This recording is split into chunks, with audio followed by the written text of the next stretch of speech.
마켓나우 2부 시작합니다. 시청자 여러분 안녕하세요. 이지혜입니다. 자, 오늘 시장 눌리고 있습니다. 환율이 높습니다. 유가의 리스크가 좀 짓누르고 있는 상황이고요.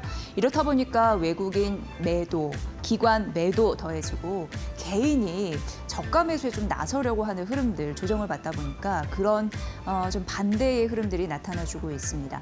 삼성전자, SK하이닉스 20만 원 그리고 100만 원 위에서 움직이고 있지만 오늘 외국인이 어제 매수한 거에 비해서 다시 매도로 전환이 됐습니다. 삼성전자, SK하이닉스 한 4에서 5%대 좀 눌리고 있는 그런 모습인데요. 전반적인 브리핑을 통해서 시장 오늘 조정을 겪을 수밖에 없는 이유에 대해서 설명을 해드리도록 하겠습니다.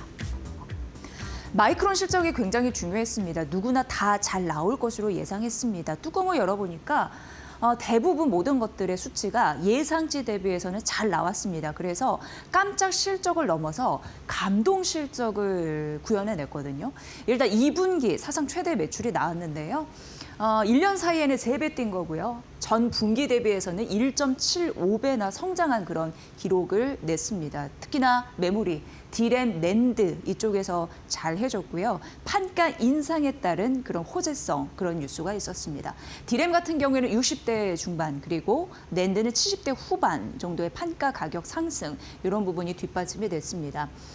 놀라운 건 3분기 매출단에 있지 않나 싶었습니다. 전망치 그래서 수치도 적어놨습니다. 335달러로 컨센보다 시장이 전망하는 수치보다 41% 이상의 가이던스를 제시를 했는데 어떻게 보면은 2024년도 회계 연도 이전에 3분기 그러니까 단일 분기 매출로는 최대의 가이던스를 제시했다라는 것에 굉장히 중요한 상징점이 있었습니다. 이걸 보면서 AI 메모리 슈퍼사이클에 대해서 어떻게 보면은 최고의 규모를 보여주는 하나의 상징적인 데이터다 이렇게 분석이 되고 있는 상황입니다.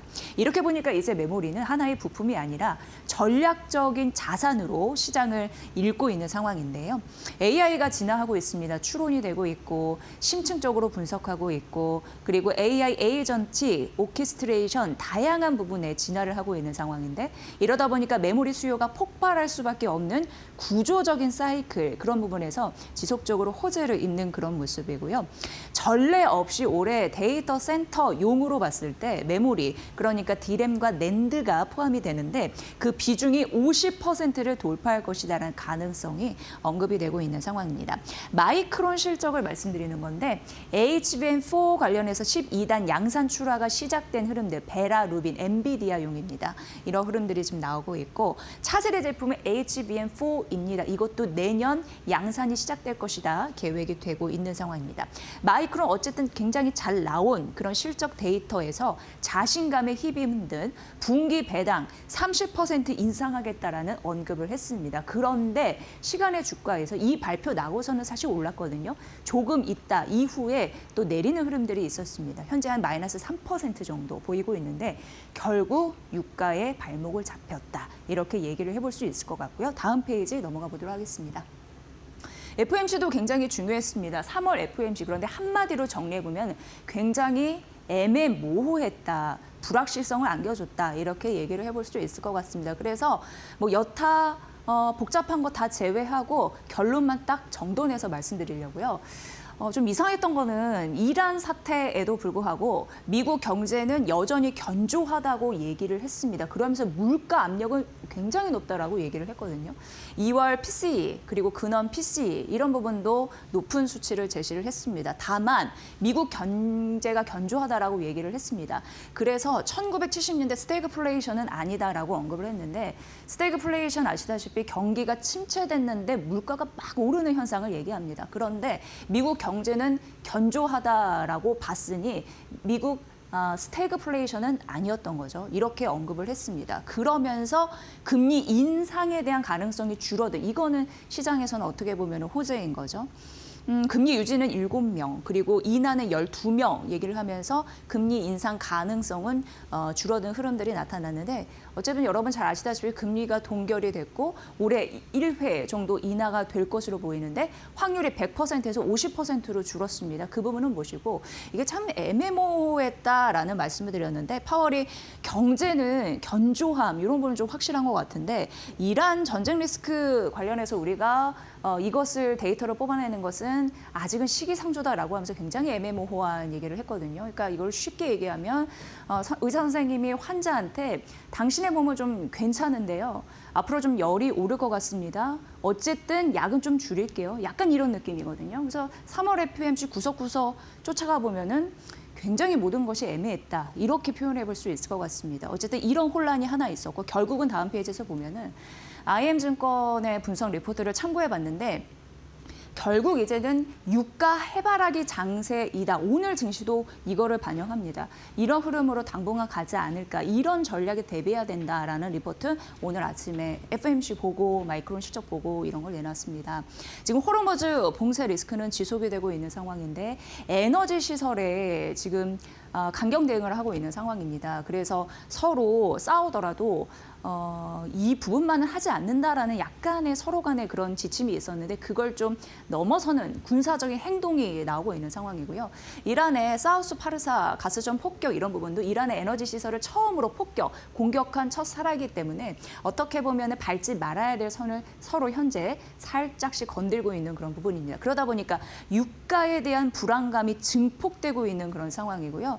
그렇다 보니까 또 협상과 조기 종전에 대한 가능성이 있기는 한데 사태 장기화에 대한 확률이 점차적으로 높아지고 있다. 이렇게 현재 시장은 반응을 하고 있습니다. 그렇기 때문에 IM증권에서도 우리가 당초에 3저를 예상을 했었는데 그러니까 저유가, 저금리, 저신용 리스크였습니다. 그런데 이게 가면 갈수록 3고 리스크로 가고 있다라고 얘기를 했거든요. 그러니까 고유가, 고금리, 고신용 리스크입니다. 신용 불안 이런 부분이 더해진다는 거죠.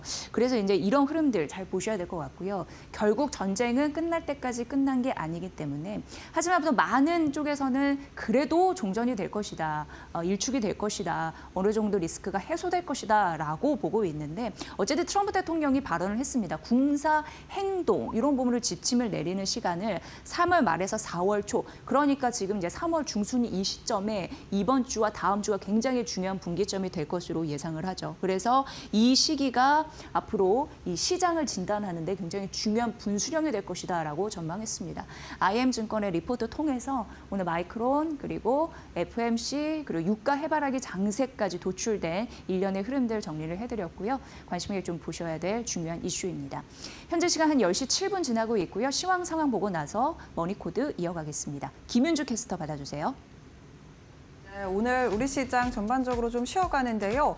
국제 유가가 급등하면서 브렌트 유가 110달러를 돌파했고 WTI는 100달러를 돌파한 영향을 받았습니다.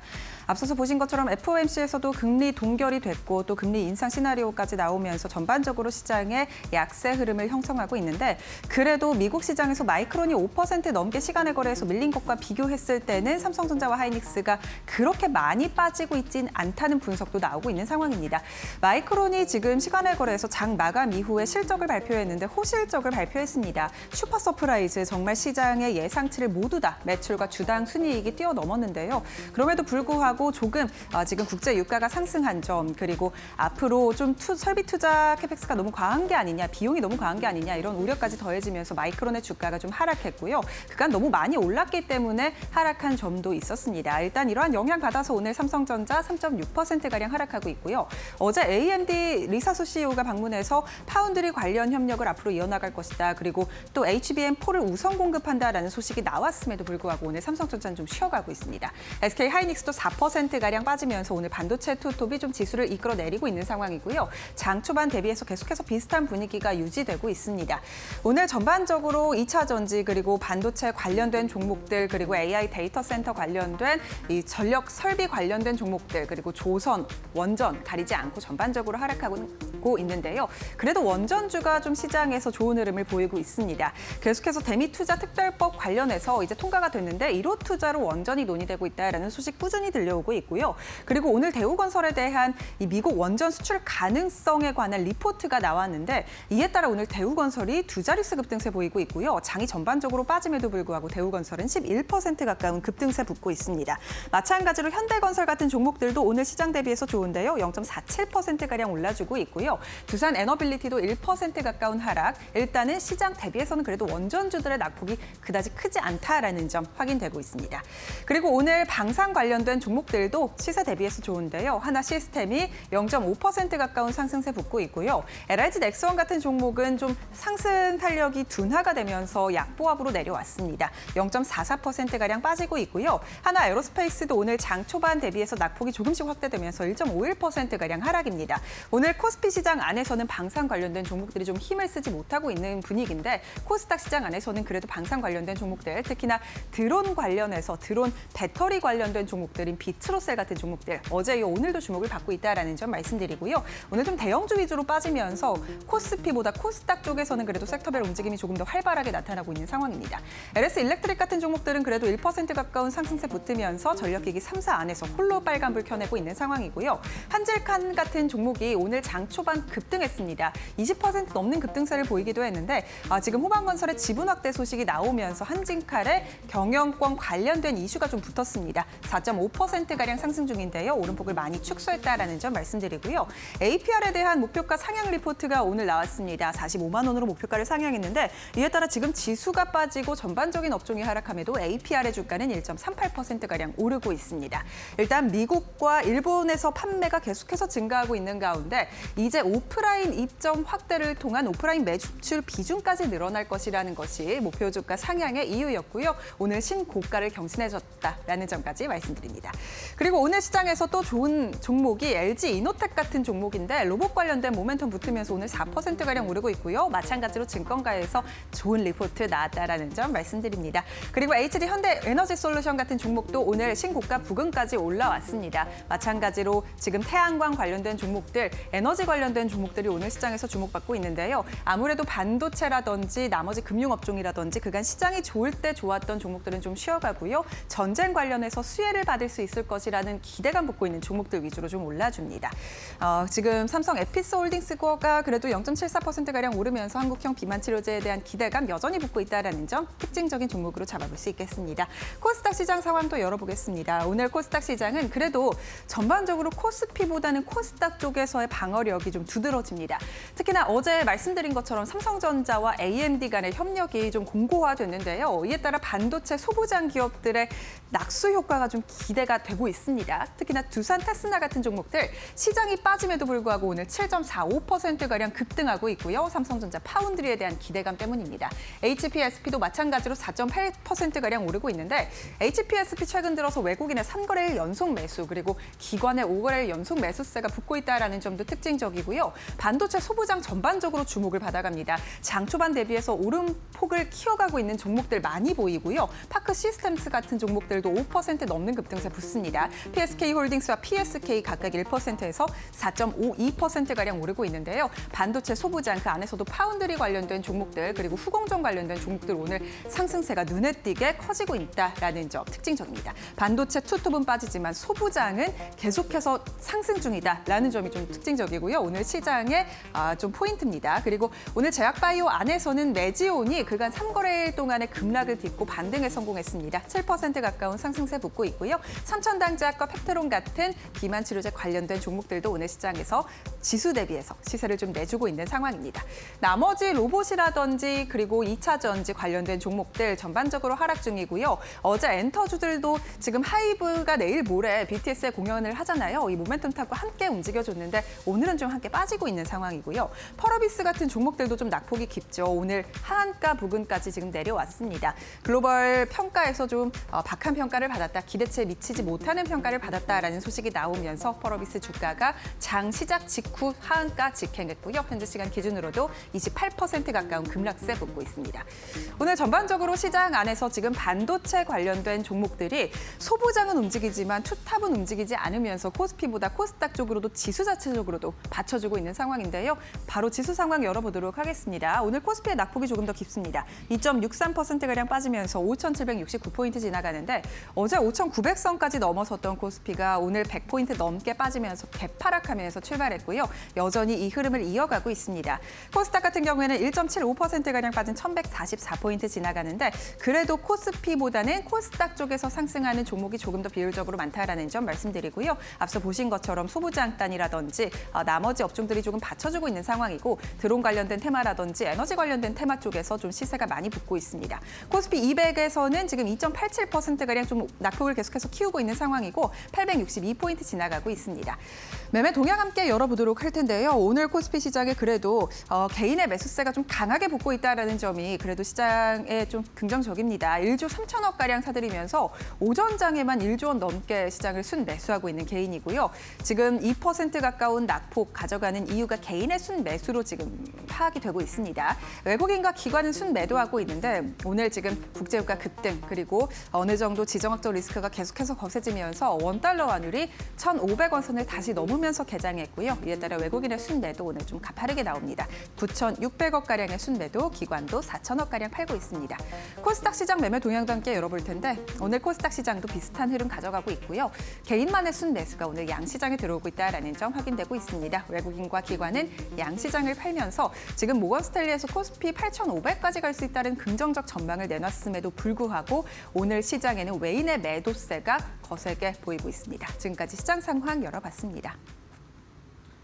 흔들리는 거는 흔들리는 거고 그래도 그 안에서 변화는 없다 분석에 그런 걸 좀 느끼게 하는 그런 리포트가 아닐까 싶은데 모건스탠리에서 메모리 강자 힘 삼성전자와 SK하이닉스가 보여줄 수 있다라고 하면서 목표 주가를 상향했습니다. 특히나 SK하이닉스 목표 주가를 좀 대폭 올려잡은 그런 흐름들은 있네요.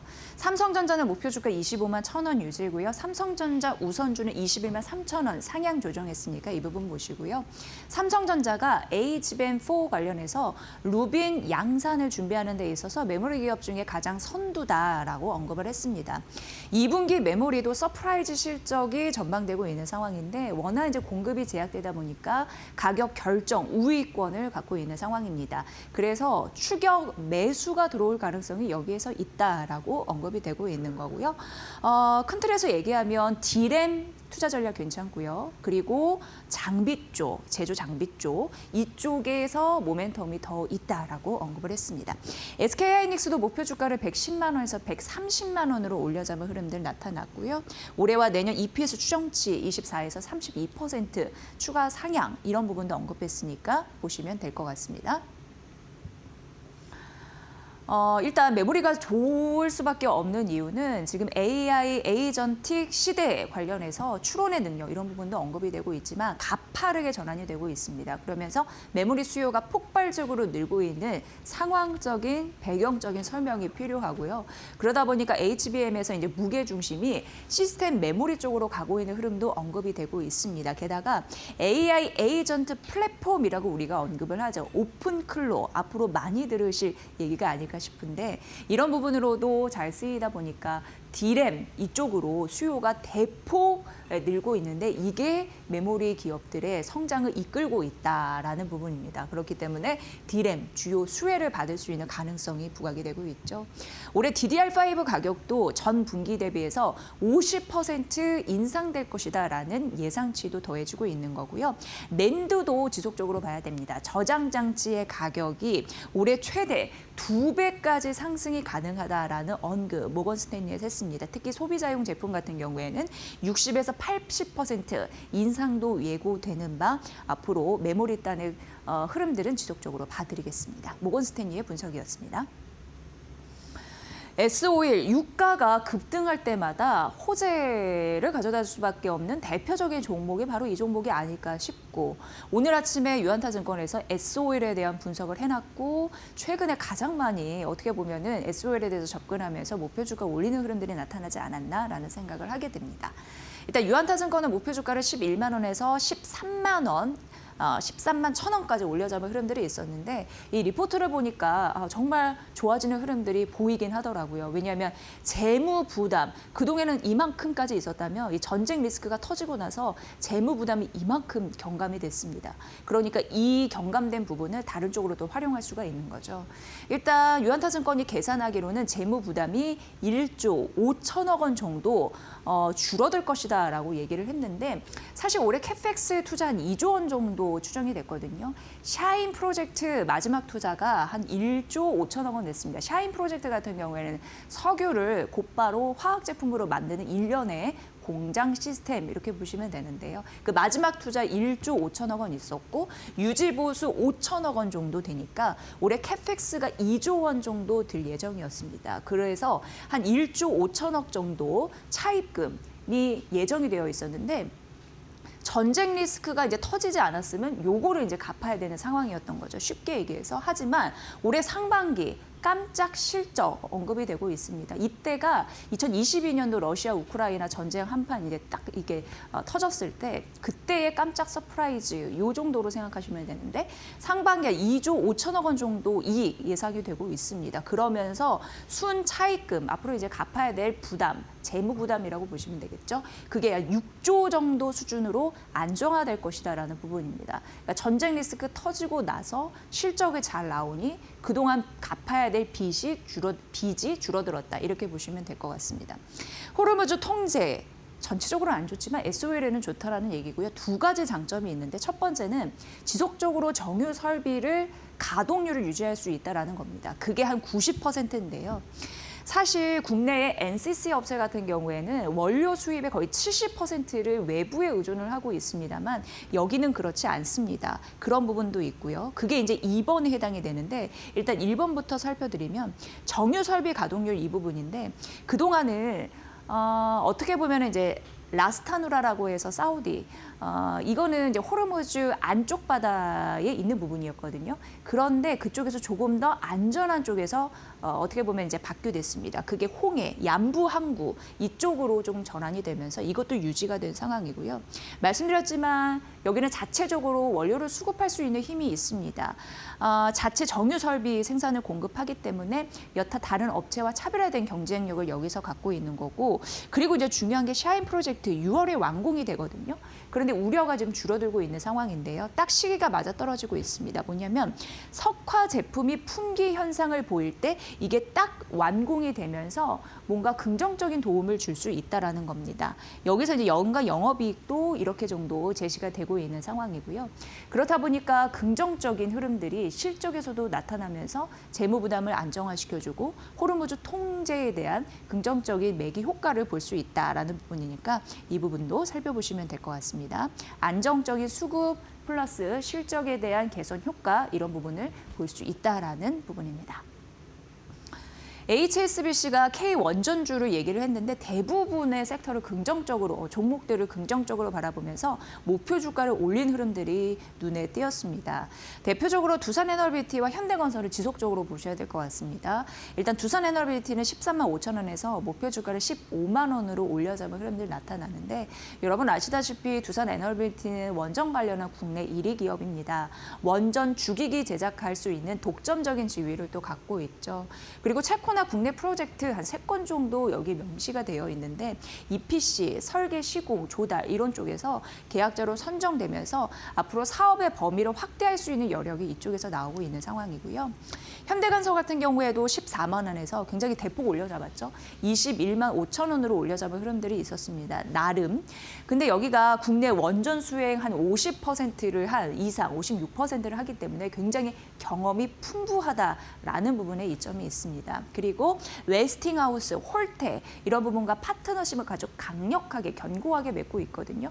그러니까 미국 쪽에서 원전을 분배할 수 있는 책임이 있는 그런 파트너사로 부각되다 보니까 활용도가 높을 가능성이 있습니다. 그리고 올해 상반기 같은 경우에도 팔리세이즈나 팔리세이즈, SMR, EPC 같은 경우에도 수주가 될 가능성이 있다고 하니까 기대 요인이 더해지고 있는 상황입니다.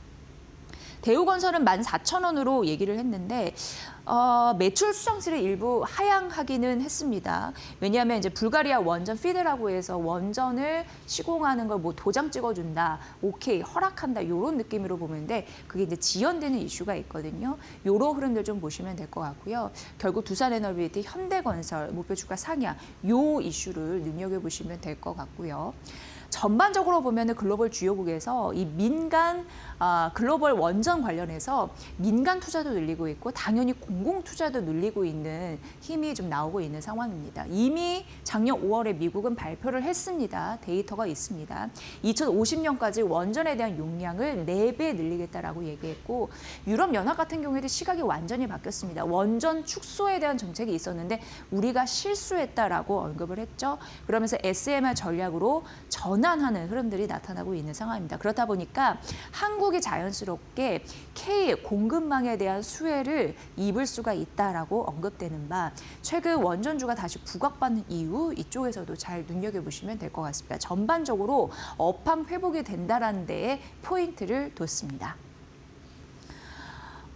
오늘 현대건설 좀 보시면 될 것 같습니다. NH투자증권에서 오늘 뭐 대우건설도 좀 급등하는 흐름들이 있던데 목표 주가를 24만 원으로 대폭도 올려 잡았거든요. 근데 15만 원에서 24만 원. 이게 어느 정도 올린 거냐 하고 이제 찾아봤더니 국내 증권사에서 현대건설을 바라보는 시각 중에 밴드 최상단이었습니다. 그래서 좀 소개를 해드리는 거고요. 지금 전반적으로 원전, 그러니까 피어라는 거는 경쟁 업체를 얘기하는 거거든요. 거기에 주가가 튀고 있습니다. 다 함께 올라가고 있는 상황입니다. 그런 상황에서 국내 1위 원전 기업인 두산 에너빌리티 앞에서 설명해 드렸죠. 그것과 대비해서 약 34% 할인을 받고 있기 때문에 아직도 주가가 오를 가능성이 있다라고 LH투자증권에서는 판단하고 있는 상황입니다. 앞으로 원전 프로젝트 착공하고 수주할 가능성이 높아지는 그런 상황이고요. 그렇기 때문에 1등 업체와의 주가 할인 이 부분도 점차적으로 레벨을 축소해 나가지 않겠느냐. 그러니까 할인율에 대한 레벨을 말씀드립니다. 그렇게 될 가능성이 높다라는 거고 제목에서 보면은 2030년 숫자가 굉장히 중요하다고 언급이 되어 있는데 2030년에 원전 매출이 잡히더라고요. 5조 원 정도 전망이 되고 있는 상황입니다. 여기 보시면 팰리세이즈 SMR 1조이고요. 불가리아 원전 2조이고요. 그리고 미국 원전 2조입니다. 그래서 이런 5조 원이 2030년에 본격적으로 매출이 반영되는 것이다라고 보시면 될 것 같습니다. 그래서 2030년은 어떻게 보면은 에비타 본업으로 사업을 딱 하면서 돈을 벌어들이는 굉장히 중요한 기점이라는 거죠. 그래서 2030년에 보여줄 수 있다. 숫자가 말해준다. 이렇게 언급을 하고 있는 상황입니다. 현대건설은 경험이 많다라고 얘기를 해드렸잖아요. 앞서서도 외국 증권사에서 현대건설을 분석하고 목표주가 상향 이슈를 말씀드렸습니다. 근데 NH투자증권에서 이 부분을 좀 분석을 해놨더라고요. 원전에 대한 전문 인력이 한 900명 정도 된다고 하고 동시에 6길 건설을 하는데 충분히 할 수 있는 그런 역량을 확보하고 있다고 하고요. 다른 기업 대비해서 시공 능력이 우위를 점하고 있다고 합니다. 10년간 공기가 뭔가 봤더니 공사 기간입니다. 그거를 준수하고 예산이 있잖아요. 그걸 벗어나지 않으면서도 할 수 있다. 그러면 고객사 입장에서는 좋겠죠. 기간도 맞춰서 해주고 예산도 크게 안 쓰면서 자기의 생각을 벗어나지 않게. 그렇기 때문에 여기에서 점수를 얻고 있다라고 언급이 됐습니다. 어쨌든 원전 수출 시공사 관련해서는 경쟁력이 최상위라고 NH투자증권에서는 평가했습니다. 목표 주가 상향 이슈 잘 판단해 보시길 바랍니다. LG 에너지솔루션 말씀드릴게요. 이제 올해 정말로 이 시점이 왔다고 합니다. 목표 주가 일단 52만 원은 유지했는데 중요한 부분이 이제 매출 이런 실적에 대한 상향 포인트가 있었거든요. 그래서 이제 소개를 해드려야겠다라고 생각이 됐습니다. 전기차보다는 ESS 이런 부분에 대해서 전략적인 구간에 진입했다라는 이슈였고요. 북미 같은 경우에는 이제 ESS 생산 능력 이런 부분을 이제 늘릴 것으로 보이는데 매출이 10조에서 한 12조 원 정도, 한 2조 원 정도 늘 것으로 예상이 됩니다. 얼티엄2 같은 경우에는 GM과 합작 공장이라고 보시면 되는데요. 여기에서 ESS로 전환되는 흐름들이 본격적으로 나타나고 있습니다.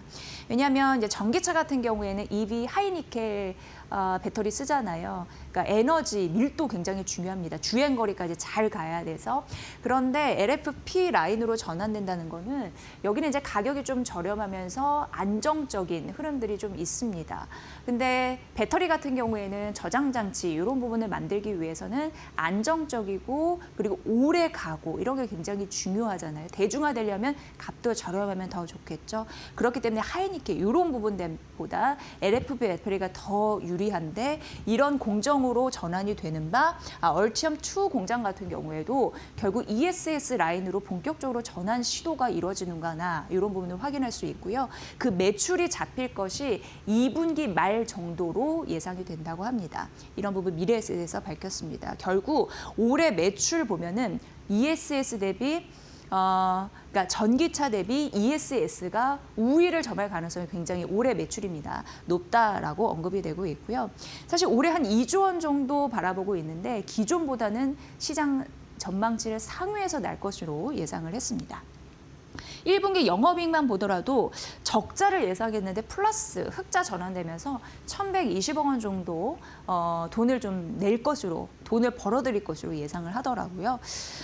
북미 ESS 매출 이익에 기여할 것으로 예상이 되고 이 부분은 좀 보셔야 되는데 테슬라 신모델 판매 이런 부분이 좀 잘 되고 있나 봅니다. 그런데 소형 사업부 실적이 견조하다라고 했는데 북미 사업 이런 부분이 좀 의존도가 좀 낮으면서 결국은 전기차 대비해서 긍정적인 매출 견조하게 나타나고 있다고 하니까 소형 배터리 쪽입니다. 소형 사업부가 소형 배터리를 말하는 거거든요. 이 부분 좀 참고해 보시면 도움이 되실 것 같습니다. 결국 ESS가 굉장히 중요한 투자 전략의 핵심입니다.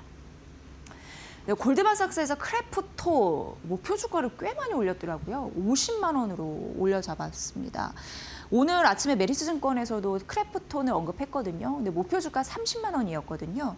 근데 신작을 고려했을 때 주가가 바닥을 통과했다라고 하면서 30만 원으로 했는데 목표 주가 50만 원으로 골드만삭스에서는 굉장히 좀 밀어주는 그런 느낌이 있었습니다.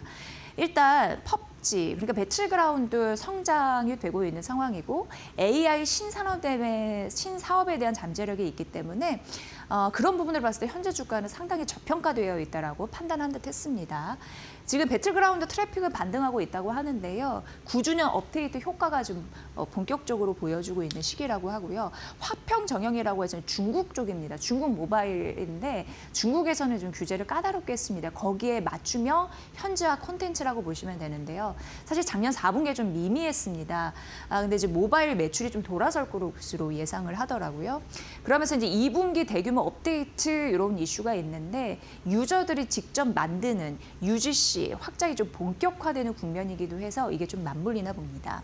신규 이런 부분에 대해서 여러 가지 파이프라인 잘 보셔야 되는데 대표적으로 인조이 있습니다. 여기에 이제 피드백 기반으로 그러니까 지속적으로 의견을 들으면서 개발을 하는 거죠. 당연히 유저들의 그런 입장이 의견이 또 들어갈 겁니다. 그래서 내년 정식 출시를 좀 앞두고 있고요. 굉장히 중요한 이슈가 피지컬 AI가 AI 신산업이 바로 이 얘기인데 하나 에어로스페이스와 피지컬 AI 개발을 위한 뭐 합작 법인, 조인트 벤처 이런 부분에 MOU를 체결했는데 이런 부분들이 결국 기술력을 강화하기 위한 행보겠죠. 이걸 신성장 동력으로 보면서 긍정적으로 평가하는 흐름들이 나타나고 있습니다. 물론 리스크도 있었습니다. 자회사 관련해서 법정 이슈가 있었는데 미국 쪽에서 판결을 했습니다. 그러면서 전정영진이라고 해서 이제 CEO 얘기하겠죠. 복귀 이슈 이런 부분에 대한 잡음이 있었는데 우려가 좀 과도했다라고 골드만삭스에서는 분석을 하더라고요. 이런 리스크까지 좀 잠재워지는 듯합니다. 어쨌든 크래프톤 과연 이런 목표치까지 꾸준히 올라갈 수 있을지 이제 국내에서는 한 30만 원 정도로 보고 있다라는 점 말씀드리니까 참고해 보시길 바랍니다. 네, 중동 리스크가 여러 가지를 흔들고 있습니다. 하루 사이에 리스크가 약간 닦이면 좀 분위기는 변하는 것 같습니다. 자체적으로 펀더멘털이 달라진 것은 없는데 오늘 시장 어떻게 분석을 하고 전략을 짜면 될지 알아보도록 하겠습니다. 김태훈 이데일리 온 파트너 연결합니다. 반갑습니다. 네, 안녕하세요. 네, 오늘 시장 이렇게 흔들릴 때 우리는 어떻게 전략을 대해야 될까요? 네, 네. 지금 시장을 단기적인 시각보다는 좀 긴 안목을 보고 보셔야 됩니다. 물론 지난번 오늘 새벽에 끝난 미국 시장도 큰 폭으로 빠지면서 이 중동에서 이 장기전, 미국과 이란의 전쟁이 장기전을 갈 수 있다는 것, 특히 그리고 국제 유가를 건들 수 있는 이 유전들을 건들고 있다는, 이 공격하고 있다는 이 사실은 실질적으로 우리 경제에는 굉장히 큰 악재로 작용하죠. 우리는 거의 모든 에너지를 해외에 수입해 옵니다. 특히 중동 쪽, 이 두바이유를 많이 수입해 오기 때문에 두바이유 가격이 오르는 게 우리에게 굉장히 큰 부담으로 다가오죠. 그래서 여기다가 또 원달러 환율도 지난 밤 새벽간 사이에 1,500원을 돌파하기도 했습니다. 물론 지금 1,499원, 일부 시장에 한국은행이나 재경부가 개입을 할 것 같기도 하는데요. 하지만 이 1,500원을 넘겨버리는 게 심리적으로 문제가 좀 있습니다. 왜냐하면 이런 때 수입 물가가 오르기 때문에 전체적으로 인플레이션의 문제를 일으키죠. 우리도 그런 문제가 있습니다. 그렇기 때문에 이 전반적으로 경제가 좀 안 좋아질 수 있고 올해 목표로 하고 있는 경제 성장률 2%를 달성하지 못할 수도 있겠다라는 우려가 있습니다. 하지만 지금 1분기부터 그러니까 2월 달부터 해서 반도체도 그렇고 자동차도 그렇고 우리나라 주력 사업들이 나름대로 괜찮은 수출 실적을 내주고 있습니다. 이거는 또 웃기게도 원달러 환율이 많이 올랐기 때문에 한국산 상품에 대한 가격이 굉장히 가격 경쟁력이 높아졌다는 것이죠. 질은 좋은데 가격이 상대적으로 싸지면 한국 걸 삽니다. 하지만 가격도 모두 포기하고 사용하기만 하면 된다는 것들은 대부분 싸구려 중국산을 많이 사죠. 그리고 또 베트남 제품도 요즘 경쟁적으로 나타나고 있고요. 이런 면 때문에도 그 수출 쪽에서 고부가치 산업 중심으로 판매를 많이 하고 있고 우리는 그런 쪽으로 가야 됩니다. 이런 부분 때문에도 AI 관련된 종목들 최근에 관련된 뉴스가 많이 나왔는데요. 이런 쪽도 보시면서 AI를 중간에 가운데 놓으시고 그 AI가 제대로 된 에너지를 공급받을 수 있게 거기에 기본적으로 신재생 에너지는 태양광과 풍력 이런 것들이 들어가는 것이고요. 그래서 이런 부분을 잘 보시면서 전력기기나 이런 쪽을 함께 봐주시면 충분히 좋은 기회를 잡으시는데 이번 전쟁은 그렇게 오래 갈 수 없습니다. 미국 연방정부의 재정 상태도 좋지 못하기 때문에 장기전으로 가기에는 무기를 살 돈마저도 없다는 것이죠. 지금 국제유가에 관련된 종목들이 많이 움직이는데 이걸 보시면서 태양광이나 풍력발전 같은 신재생 에너지로 우리 에너지의 대전환을 이루어낸다고 대통령도 말씀하셨습니다. 이런 부분을 잘 보시면서 시장에 대비를 하시면 충분히 좋은 기회를 잡으실 텐데 한 가지 팁을 드린다면 이번 토요일 날 BTS 컴백 공연이 있습니다. 관련해서 호텔 관련된 GS P&L이나 이런 호텔 관련주들이 대부분 또 빨간빛을 이장에서 나타내고 있습니다. 이거는 항공주도 마찬가지겠지만 이 1분기 때 확실히 실적이 좋아지는 종목들이 있습니다. 이런 종목들을 내 포트folio에 담으시면 충분히 좋은 수익을 낼 수 있을 겁니다. 네, 리스크 속에서도 그 리스크를 방어할 수 있는 정말 최적의 대안은 실적이다. 매번 강조를 해주시고 계십니다. 자, 오늘 중요한 특징주 어떤 걸 봐야 될까요? 네, 요 근래 강하게 움직이고 있는 신성 ENG라는 종목이 있습니다. 앞에서 말씀드렸지만 이 업체는 반도체에 들어가는 반도체를 만드는 이 클린룸을 만드는 회사고요. 또 한편으로 태양광 관련된 그 사업도 하고 있습니다. 이 반도체와 태양광이라는 게 지금 시장에서 가장 핫한 분야인데 이 양쪽 사업을 다 하면서 신성 ENG는 작년까지 빅베스트를 통해서 이 회계적으로 문제 있는 과거 부실을 다 떨어냈습니다. 그렇기 때문에 반면교사로 이번 2026년 실적에 대해서는 굉장히 기대감을 많이 갖죠. 그래서 1분기 때 벌써 2월 달에서 주가가 상당히 올랐습니다. 거의 100% 정도 올랐지만 이 신성 ENG가 과거에 실적이 좋을 때 얼만큼의 주가를 보이는지 생각해 본다면 지금은 여전히 상승 탄력이 살아있는 그런 종목이라고 할 수 있습니다. 네, 두 가지 모멘텀이 있네요. 반도체 그리고 신재생에너지 태양광 이쪽에 두 마리 토끼를 잡을 수 있는 신성 ENG 오늘의 관심주다라는 언급이었습니다. 잘 들었습니다. 네, 고맙습니다. 네, 김태훈 이데일리 온 파트너였습니다. 자, 오늘 주가가 밀리고 있습니다. 전쟁의 리스크, 유가의 영향입니다. 바로 이럴 때 어떤 전략으로 또 승부를 한번 걸어볼 수 있을지 위기를 기회로 돌파하는 수익 전략 바로 이어집니다. 잠시만요.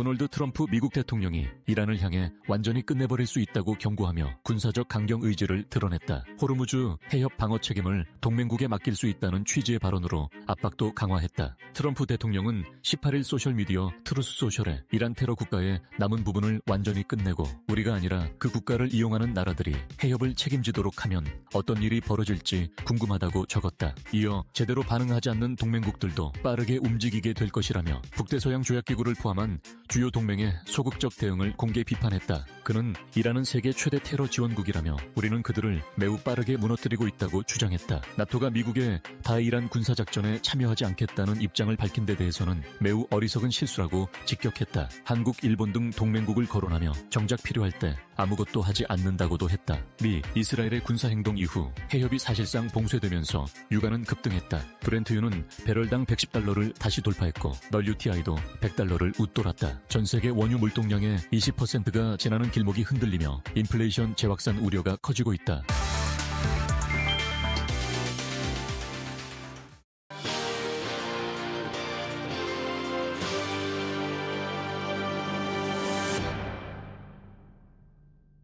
이번 주 정말 시장에 영향을 줄 만한 이슈가 상당 부분 있었던 그런 슈퍼위크 이슈가 아니었나, 주간이 아닌가 이런 생각합니다. 그래서 이분을 모셨는데요.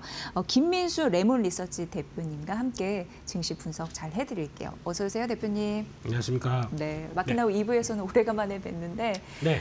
오늘 좀 시장이 좀 흔들리고 있는데 전략적인 아이디어가 필요한 순간인데 잘 좀 부탁드릴게요. 네, 그렇습니다. 이런저런 얘기들 많이 드리도록 하겠습니다. 네, 네. 일단 네. 마이크론이 실적을 발표했는데 누구나 예상했습니다. 잘 나올 거라고. 네. 근데 깜짝 실적을 넘어서 감동을 주기는 했는데 시간에서는 밀리는 거예요. 네. 역시 발목을 잡는 요소들이 있나 봅니다. 일단 뭐 유가 이런 것을 살펴볼 수 있지만 마이크론 실적부터 어떻게 보셨는지 좀 들어볼게요. 네, 일단 원래 증시의 속성이 그렇죠. 잘 갔으면은 그 다음에는 좋은 실적 발표에도 아무리 좋은 얘기, 아무리 많은 얘기를 한다고 하더라도 네. 거기가 일단 정점 비슷하게 보이는 상황들이고 그걸 다 예상했던 사람들이 쭉 끌고 오다가 거기서 이제 한번 팔까 말까 고민하는 네. 단계다 보니까 이제 마이크론의 변화는 그렇게 봐야 될 것 같은데요. 근데 지금 실적 나온 거 보게 되면 정말 놀랐습니다. 지금 마이크론 테크놀로지 하게 되면 과거에도 한 10년 전이나 계속 분석할 때 보게 되면은 한 2, 3달러대 이 정도 네, 아무리 네. 지금 슈퍼사이클이나 반도체 업황이 좋다고 하더라도 제 기억으로 한 5달러대 넘었던 게 별로 없는 것 같습니다. 기억들이. 항상 마이너스권에서 왔다 갔다 하다가 그랬던 기억이 이 정도까지 실적을 보인다. 놀라운 사실이죠. 네. 그런 쪽에서 매출의 컨센이 약 한 1,900억 달러 정도 됐었는데 그게 이번에 발표된 게 2,380억 정도까지 들어왔다. 238억이네요. 죄송합니다. 예. 네. 놀라운 수치죠. 네. 예, 이런 쪽들이고 게다가 EPS가 12.2달러 정도까지 나왔다라는 것들을 보게 되면 과거에 보여주지 못했던 사이클의 패턴을 보여주고 있다라고 생각을 하고 있고요. 그래서 한때 시총 5천억 달러가 넘었습니다. 네. 마이크론이 여기까지 올다니 이런 쪽으로 보게 되는데 그렇게 됐을 때 또 가이던스가 중요하겠죠. 가이던스를 보게 되면 335억 달러. 확 올라갔네요. 정말 네. 높아졌더라고요. 그렇습니다. 그리고 네. 또 다음 분기 또 EPS도 19.15달러까지 나오게 된다라고 하게 되면 지금 분위기를 다 봤었을 때 과거에 보여줬던 수치는 잊어라라는 쪽들로 계속 나가고 있고 그래서 IR을 하는 과정 쪽에서 나왔던 얘기들을 쭉 들어보게 되면 일단 HBM 관련된 쪽에서 시장에서는 우리가 들어가지 못한다고는 얘기는 하고 있는데 우리 괜찮다라는 쪽에서 진입 얘기 계속 나오는 모습들이고요. 네. 게다가 또 팹을 확장하고 있다라는 쪽에서 지금 대만이나 일본 쪽까지 넘어가면서 이어지는 변화까지 생각하게 되면 일단 팹이 확장되면서 나오는 투자가 늘어나면서 이제 공급이 늘어나다 보게 되면 이만큼 높아진 가격에 대해서는 우리가 어떤 Q의 확대 효과를 충분히 노리겠다라는 쪽들로 보여주고 있기 때문에 네. 마이크론의 실적 자체만 보게 되면은 메모리 업황들이 특히 처음에는 사람들이 엔비디아만 봤었죠. 네, 그러다가 AI 인프라가 확대되기 시작하면서 이어지고 있는 또 다른 국면들까지 생각하게 되면 여기서 한 축으로 차지하고 있는 이런 메모리 반도체 쪽들은 상당히 좋다는 것들을 반증했기 때문에 그럼 자연스럽게 저희로 넘어오겠습니다. 삼성전자 하이닉스를 보게 되면 이 실적을 보고 웃어야죠, 원래는. 네. 진짜 마이크론이라 했는데 우린 더 가야죠. 이런 느낌이 있어요. 그렇죠. 시장 점유율 3위 업체가 그 정도까지 동생 열심히 했어. 그러면 우리 4월 달에 보여줄 실적 기대해. 란 쪽으로 가야 되는데 네. 지금은 뭐 지정학적 리스크 때문에 네. 이게 발목을 잡다 보니까 제대로 반응이 좀 안 나오는 국면들이죠. 그래서 그게 좀 아쉽지만은 반대로 지정학적 리스크가 누르고 있던 게 좀 끝난다라고 하게 되면 과연 삼성전자 하이닉스에는 어떤 변화가 나올까를 어제 많이 보여줬던 거죠. 네. 어제 보였다가 오늘은 다시 반납했다고 하더라도 큰 변화는 뭐 유가나 여러 가지 상황들에 따라서 가로막는 것만 살짝 제거되게 되면 기대감은 더 높아질 수 있겠구나라고 생각하고 있습니다. 그러니까 이제 마이크론 실적이 굉장히 감동 실적을 내놨는데도 불구하고 시간의 거래 3% 밀리는 거는 전쟁 리스크 하나 있고 네. 그동안 좀 많이 올랐던 차익 실현 요거까지도 봐야 되나요? 그렇죠. 근데 그런 차익 것까지? 실현 예. 또 보통 이제 실적이 좋은 회사나 네. 펀더멘탈이 되는 회사는 차익 실현이 들어온다고 하더라도 그렇게 크게 뭐 과격하게 들어오진 않을 겁니다. 네. 그래서 아마 제 생각으로는 마이크론도 이번에 조정이 나오게 된다라고 하게 되면 네. 430달러 아니면 400달러의 초반에서는 그렇게 크게 이탈하는 모습들은 없을 거로 추정하고 있고요. 네. 그렇게 되면 또 레벨업 되는 과정 쪽에서 또 한 번 또 이제 자꾸 얘기 드리지만 저희는 마이크론보다 삼성전자 하이닉스가 네, 더 중요합니다. 예. 네, 거기에 대한 변화가 더 기대가 된다라고 봐야 될 것 같습니다. 좋은 문장을 말씀해 주셨는데 저희 입장에서는 이제 삼성전자 SK하이닉스가 더 중요하다는 말씀해 주셨잖아요. 네. 근데 이번에 마이크론이 엔비디아, 베라, 루빈 쪽에 HBM4 이런 부분 양산 출하에 대한 좀 자신감 계속적으로 어필하고 있는데 네. 사실 HBM4 같은 경우에는 SK하이닉스의 시장 점유율이 굉장히 큽니다. 그런 부분에서 나머지를 삼성전자와 나눠야 될 텐데 우리로서는 마이크론이 출하 안 했다라는 이슈가 더 좋은 건데 네. 이게 뭔가 한 것 같으니까 그럼 삼성전자와 지분을 좀 나눠야 되는 상황이잖아요. 그런 데 대한 그렇죠. 리스크는 없을까요? 네, 그러니까 이게 HBM 시장 같은 경우도 이제 어떻게 보면은 과거 같은 경우는 이게 얼만큼 그 하이닉스가 이제 대부분 많이 진입을 했고 그래서 먼저 하이닉스가 빠르게 예전 2, 3년 전부터 올라오기 시작했던 모습들이죠. 네, 그거와 함께 HBM 시장에 우리가 진입한다 안 한다를 상당히 또 중요하게 보는 관전 네. 포인트인데 솔직히 제가 드리고 싶은 얘기는 과거만큼 HBM 시장이 안 죽여졌습니다. 왜 그러냐면은 HBM 빼고 나머지 디램이나 낸드 쪽까지 맞춰서 메모리 시장의 강세 흐름들을 맞춰갔었을 네, 때 네, 네. 지금 나오고 있는 영업이익률이 그것만 본다고 하더라도 70, 80%대입니다.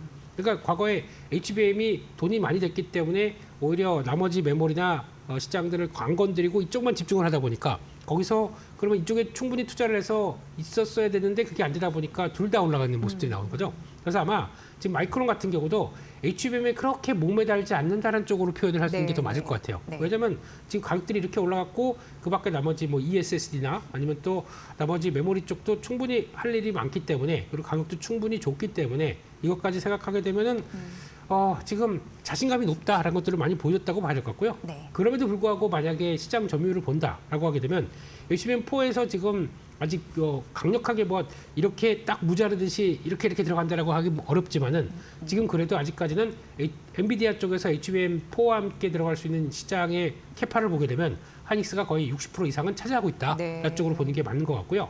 삼성전자는 이제 진입했다라는 쪽에서 한 20%대 후반, 한 뭐 30%대 정도까지 보는 게 맞을 것 같고 나머지가 마이크론이 한 10%대 정도 들어가는 걸로 일단 시작이 되는 건 맞는 것 같습니다. 네. 그다음에 뭐 HBM4E나 뭐 HBM5까지 갔을 때는 또 다른 문제라고는 하지만 엔비디아 내에 시장 점유율은 그렇게 구성이 돼 있다고 보고 있고 네. 그럼 이게 다냐? 이걸로 끝나느냐?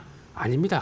오히려 앞으로는 또 에이직 시대가 다가오기 시작하면서 어때 브로드컴이나 이제 구글의 TPU 같은 경우도 상당히 내 거 우리가 알아서 잘할게 네. 한쪽들에 대한 모습들이 네. 커지다 보니까 거기 들어가는 쪽에 HBM은 안 쳐줄 것이냐? 네. 그것도 쳐줘야죠. 그렇죠. 아마 그쪽들은 삼성전자도 열일을 할 걸로 보여지고 있고 거기다 하이닉스는 일단 예약된 물량들이 많다 보니까 엔비디아 쪽에 집중을 한다고 하더라도 나머지 쪽들은 커지는 에이직 시장에 같이 대응한다 그러면 또 충분히 대응할 여력도 네. 있다고 봐야 될 것 같습니다. 그렇기 때문에 지금 시장 자체가 특히 AI 에이전트로 들어오기 시작하면서 추론 시장이 커지면서 나오는 파이 자체가 훨씬 더 죄송합니다. 훨씬 더 커지는 이런 상황들이기 네, 때문에 네. 그것까지 감안하게 되면 그때 단순하게 엔비디아만 바라보던 시절은 끝났다라고 보는 게 오히려 더 맞지 않나 싶습니다. 네, 중요한 부분을 딱 분석을 해주셨습니다. 그러니까 HBM도 중요합니다. 그런데 이제 무게 중심이 HBM 말고 네. 범용 쪽 그런 쪽으로도 더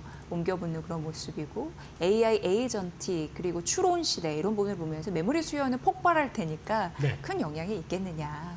제한적이다. 오히려 더 잘 가능성.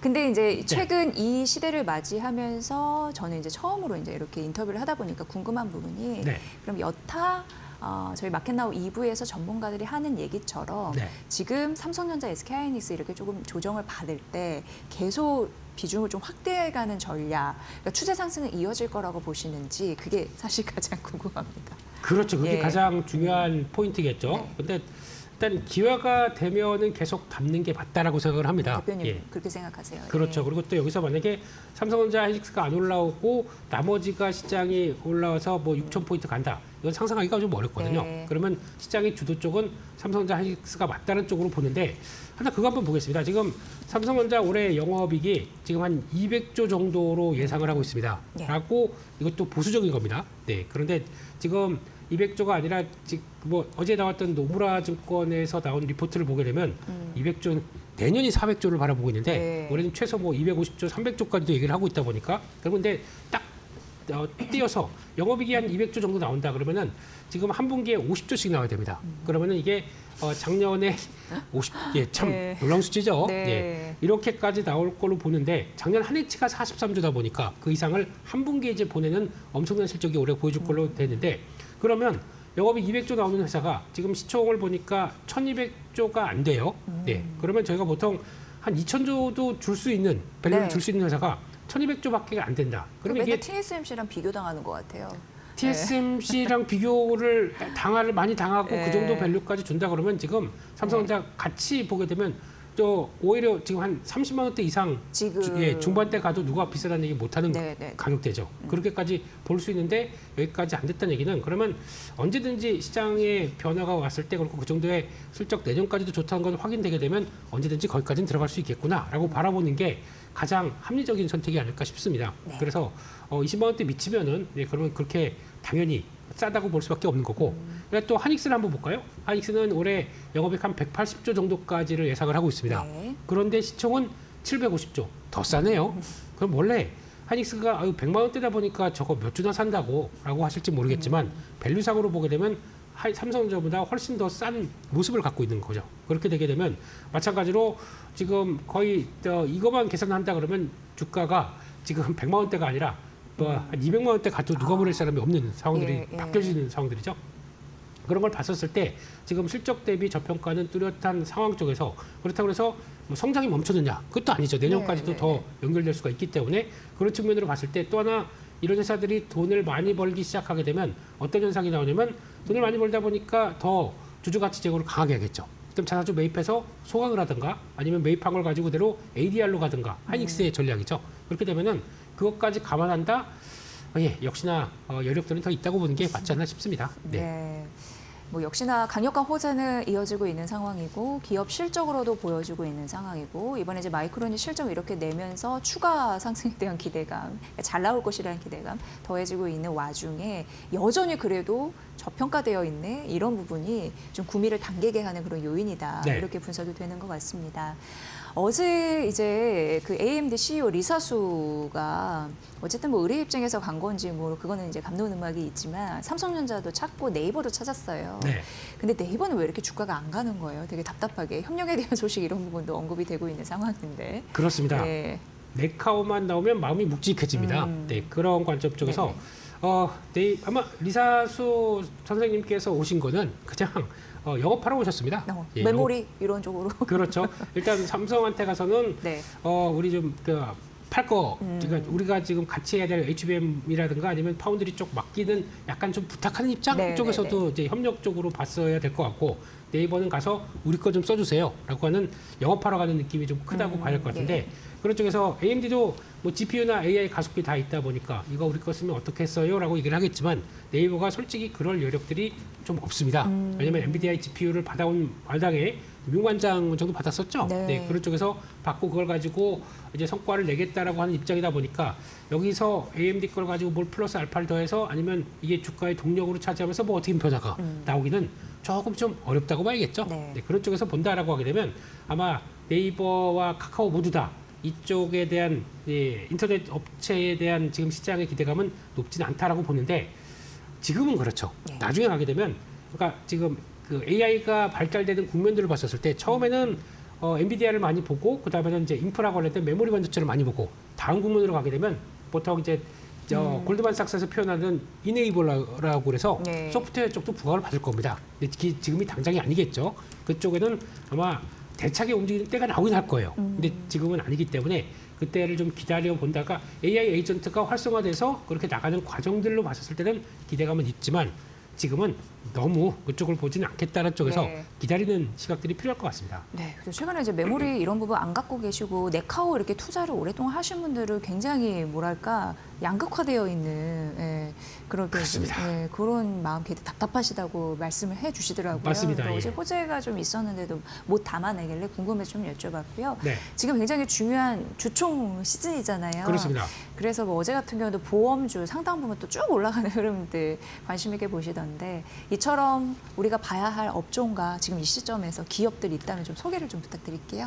네, 일단 이거는 뭐 하나로 뭐 이 회사를 봐라라고 하는 것보다는 이제 그게 제일 중요할 것 같습니다. 이번에 주총이 되면서 네. 이제 그동안 갖고 있었던 자사주 뭐 매입 소각하는 과정들에 대한 변화 지금 쭉 그림을 보셔도 아시겠지만은 이제 많이 몰려 있죠. 네. 그래서 슈퍼 주총대회라고 해서 3월 지금 셋째 넷째 주에 많이 몰려 있는데 여기서 이제 개별적으로 뭘 보는 것보다는 이제 트렌드 쪽으로도 아까 말씀드렸던 뭐 지배구조라든가 네. 그리고 또 주주 환원 그리고 또 아마 시장에서 요 얘기도 많이 봐야 될 것 같습니다. 신사업 관련된 얘기들 예, 이쪽들도 얼만큼 들어가면서 확대가 되느냐 이것도 좀 중요할 것 같은데 그런 쪽에서 봤을 때는 그래도 현대차를 많이 볼 것 같고요. 하나만 보게 되면 현대차. 네. 예. 그리고 또 25일 날 이어갈 SK 하이닉스 같은 경우도 앞서 이제 자사주 매입 규모를 더 키워서 그걸 가지고 ADR로 가는 과정 쪽에서 네. 어느 정도 변화를 할 얘기가 좀 더 있기 때문에 그런 쪽에 대한 몇몇 회사들은 좀 보셔야 될 것 같고 하지만 또 개별적인 이슈가 더 많기 때문에 하나하나 체크하면서 보시는 게 더 좋겠다 이렇게 봐야 될 것 같습니다. 네. 자, 그리고 이제 BTS 콘서트가 토요일 날 네. 열립니다. 콘서트 보러 가는 거 아니면 광화문 가면 안 된다라는 얘기가 있습니다. 너무 혼잡할 것으로 보여서. 그렇죠. 근데 그 얘기인즉슨 여기서 이제 돈 벌 수 있는 섹터 우리가 눈여겨봐야 되거든요. 투자자의 입장이라면 관전 포인트는 뭔가요? 네, 가장 먼저 하이브가 이제 눈에 띄겠죠. 네. 네. 하이브는 근데 이제 이번이 이제 출발한다는 쪽으로 알리고 있기 때문에 주가는 아마 그렇게 당장은 재미가 없을 겁니다. 그리고 이게 또 공연이 뭐 돈 받고 하는 공연이 아니죠. 네, 무료 공연으로 당근에서 뭐 150만 원씩 팔린다고 하더라고요. 야, 그럼에도 그래요? 불구하고 일단 이제 출발한다. 그래서 앞으로 이제 글로벌 투어를 떠나면서 나오는 성과들을 챙긴다고 하게 되면 네네네네. 아마 처음에는 약간 뭐 세로 비슷하게 나왔다가 아. 이게 들어가기 시작해서 생각보다 투어를 더 많이 하네. 그리고 또 한 단계, 두 단계 더 레벨업된 투어를 하기 시작하네라고 하게 되면 그때부터는 봐야 될 것 같고요. 네. 특히 올해는 작년에 영업이익이 한 4, 500억 정도밖에 안 됐다라고 하게 되면 올해는 5천억대까지 바라보고 있기 때문에 실적 성과는 뚜렷이 나오죠. 그럼 이거는 아마 시간이 가면서 반응을 할 것이다라고 보는 게 더 좋을 것 같고요. 예. 그런 측면 쪽에서 또 이렇게 되기 시작하는 관점과 함께 그러면 당장은 단기적으로는 아마 또 이제 화장품 임의용 쪽들도 K 뷰티와 뷰티로? 함께 또 살짝 모멘텀 좀 커질 수가 있을 거고 그렇게 되면 대표적인 APR 같은 경우가 추세가 계속 우상향으로 가고 있죠. 예. 네, 새 제품 나옵니다. 예. 그래서 그것도 사야 됩니다. 이제 AGR 예전 거 버리고 또 새 거 사야죠. 네, 그렇게 봐야 될 그런 것 수요가 같고. 있을 수 있다. 네. 예, 그리고 또 예. 호텔 카지노 같은 경우도 이제 성수기입니다. 그렇기 때문에 여기서도 이제 또 그 성수기 관점 쪽에서 특히 외국인들이 들어오게 되면 예. 환율이 높은 거는 오히려 호재입니다. 그들의 입장적으로는 구매력이 높아졌기 때문에 네. 더 많이 쓸 수 있겠다고 바라보면서 그런 쪽들도 같이 보시는 게 좋을 것 같습니다. 네. 여러 가지 중요 이슈들 이 안에 투자 전략이 다 있습니다. 여러분 잘 말씀해 주셨으니까 반영해서 판단해 보시기 바랍니다. 오늘 김민수 레몬리서치 대표와 함께 증시 분석 해드렸습니다. 잘 들었습니다. 감사합니다. 네.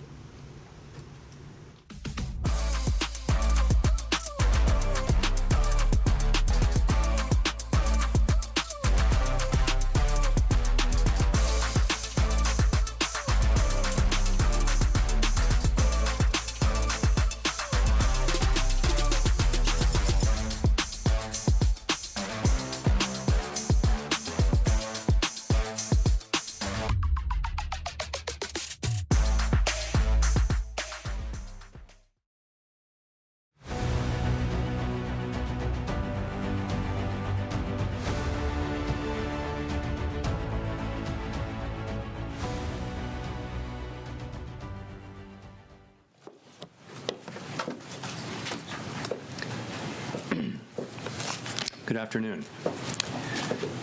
My colleagues and I remain squarely focused on achieving our dual mandate goals of maximum employment and stable prices for the benefit of the American people. The U.S. economy has been expanding at a solid pace. While job gains have remained low, the unemployment rate has been little changed in recent months, and inflation remains somewhat elevated. Today, the FOMC decided to leave our policy rate unchanged. We see the current stance of monetary policy as appropriate to promote progress toward our maximum employment and 2% inflation goals. The implications of developments in the Middle East for the U.S. economy are uncertain. We will remain attentive to risks to both sides of our dual mandate.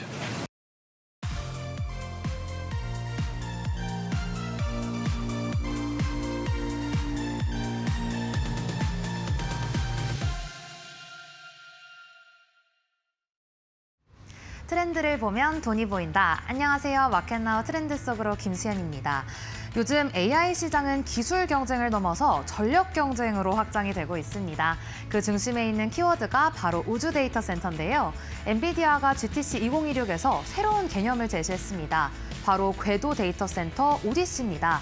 말 그대로 지구 궤도 위에서 데이터 센터를 운영하는 구조입니다. 기존에는 위성이나 우주선이 데이터를 수집하면 지상으로 내려보내 분석해야 했습니다. 그런데 오디시가 도입되면 우주에서 데이터를 바로 처리할 수 있게 됩니다. 이렇게 되면 속도는 빨라지고 통신 비용은 줄어들고 실시간 의사결정이 가능해지는 구조입니다. 여기서 시장이 주목한 포인트는 따로 있습니다. 바로 이 시스템을 움직이는 전력인데요.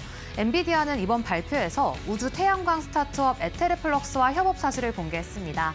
업계에서는 스페이스원 베라루빈 모듈이 태양 에너지를 기반으로 궤도상에서 AI 연산을 수행하는 구조가 될 것으로 보고 있습니다. 여기에 머스크의 계획까지 더해지면서 이 흐름은 더 커지고 있습니다. 테슬라는 2028년부터 매년 100기가와트 규모의 우주 데이터 센터를 구축하겠다는 구상을 내놨습니다. 우주에서도 대규모 전력이 필요한 시대가 열리고 있는 건데요. 이 변화는 지상에서도 그대로 이어지고 있습니다. AI 데이터 센터가 빠르게 늘어나면서 전력 수요가 급증하고 있는데요. 석탄 발전은 줄어드는 흐름이고 가스터빈은 공급이 제한적이며 원전은 건설에 시간이 오래 걸립니다. 결국 빠르게 구축할 수 있고 비용 예측이 가능한 에너지원으로 태양광과 풍력이 주목받고 있습니다. 이처럼 신재생 에너지는 산업을 움직이는 핵심 전력으로 자리 잡고 있는데요. 여기에 미국의 정책 변화도 영향을 주고 있습니다. 중국 및 동남아산 태양광 제품에 높은 관세가 부과되면서 공급망이 재편되고 있고요. 또 한국 기업들의 점유율 확대 기대감도 커지고 있습니다. 이 기대감이 바로 시장으로 이어지며 태양광 관련 종목들이 일제히 상승했는데요. 그 안에서도 오늘은 하나솔루션 살펴보겠습니다.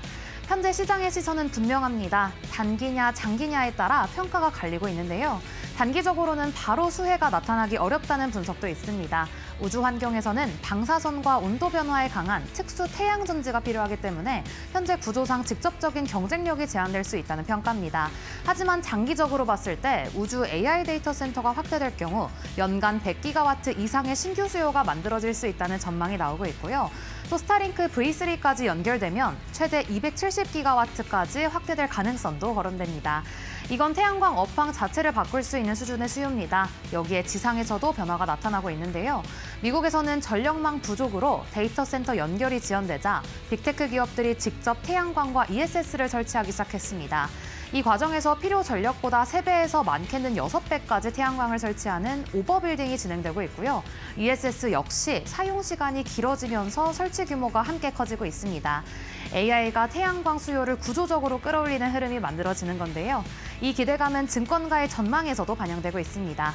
KB증권은 하나솔루션의 목표 주가를 49% 상향 조정했습니다. 미국 내 태양광 수요 확대와 AI 데이터 센터 전력 수요 증가, 그리고 향후 우주 데이터 센터 시장까지 일부 반영한 결과인데요. 또한 미국에서는 첨단 제조 세액 공제 AMPC가 적용되면서 현지 생산 기업들의 수익성이 개선되고 있고요. 중국산 제품에 대한 관세 강화로 공급 환경도 우호적으로 바뀌고 있습니다. 정리해보면 흐름은 명확합니다. AI가 커지고 데이터 센터가 늘어나고 전력 수요가 폭증하면서 에너지 산업까지 함께 움직임을 보이고 있습니다. 우주까지 올라간 데이터 센터, 그리고 그 중심에 있는 태양광까지 이 흐름 계속해서 지켜보시면서 저는 내일 또 신기하고 유익한 트렌드로 돌아오겠습니다. 안녕!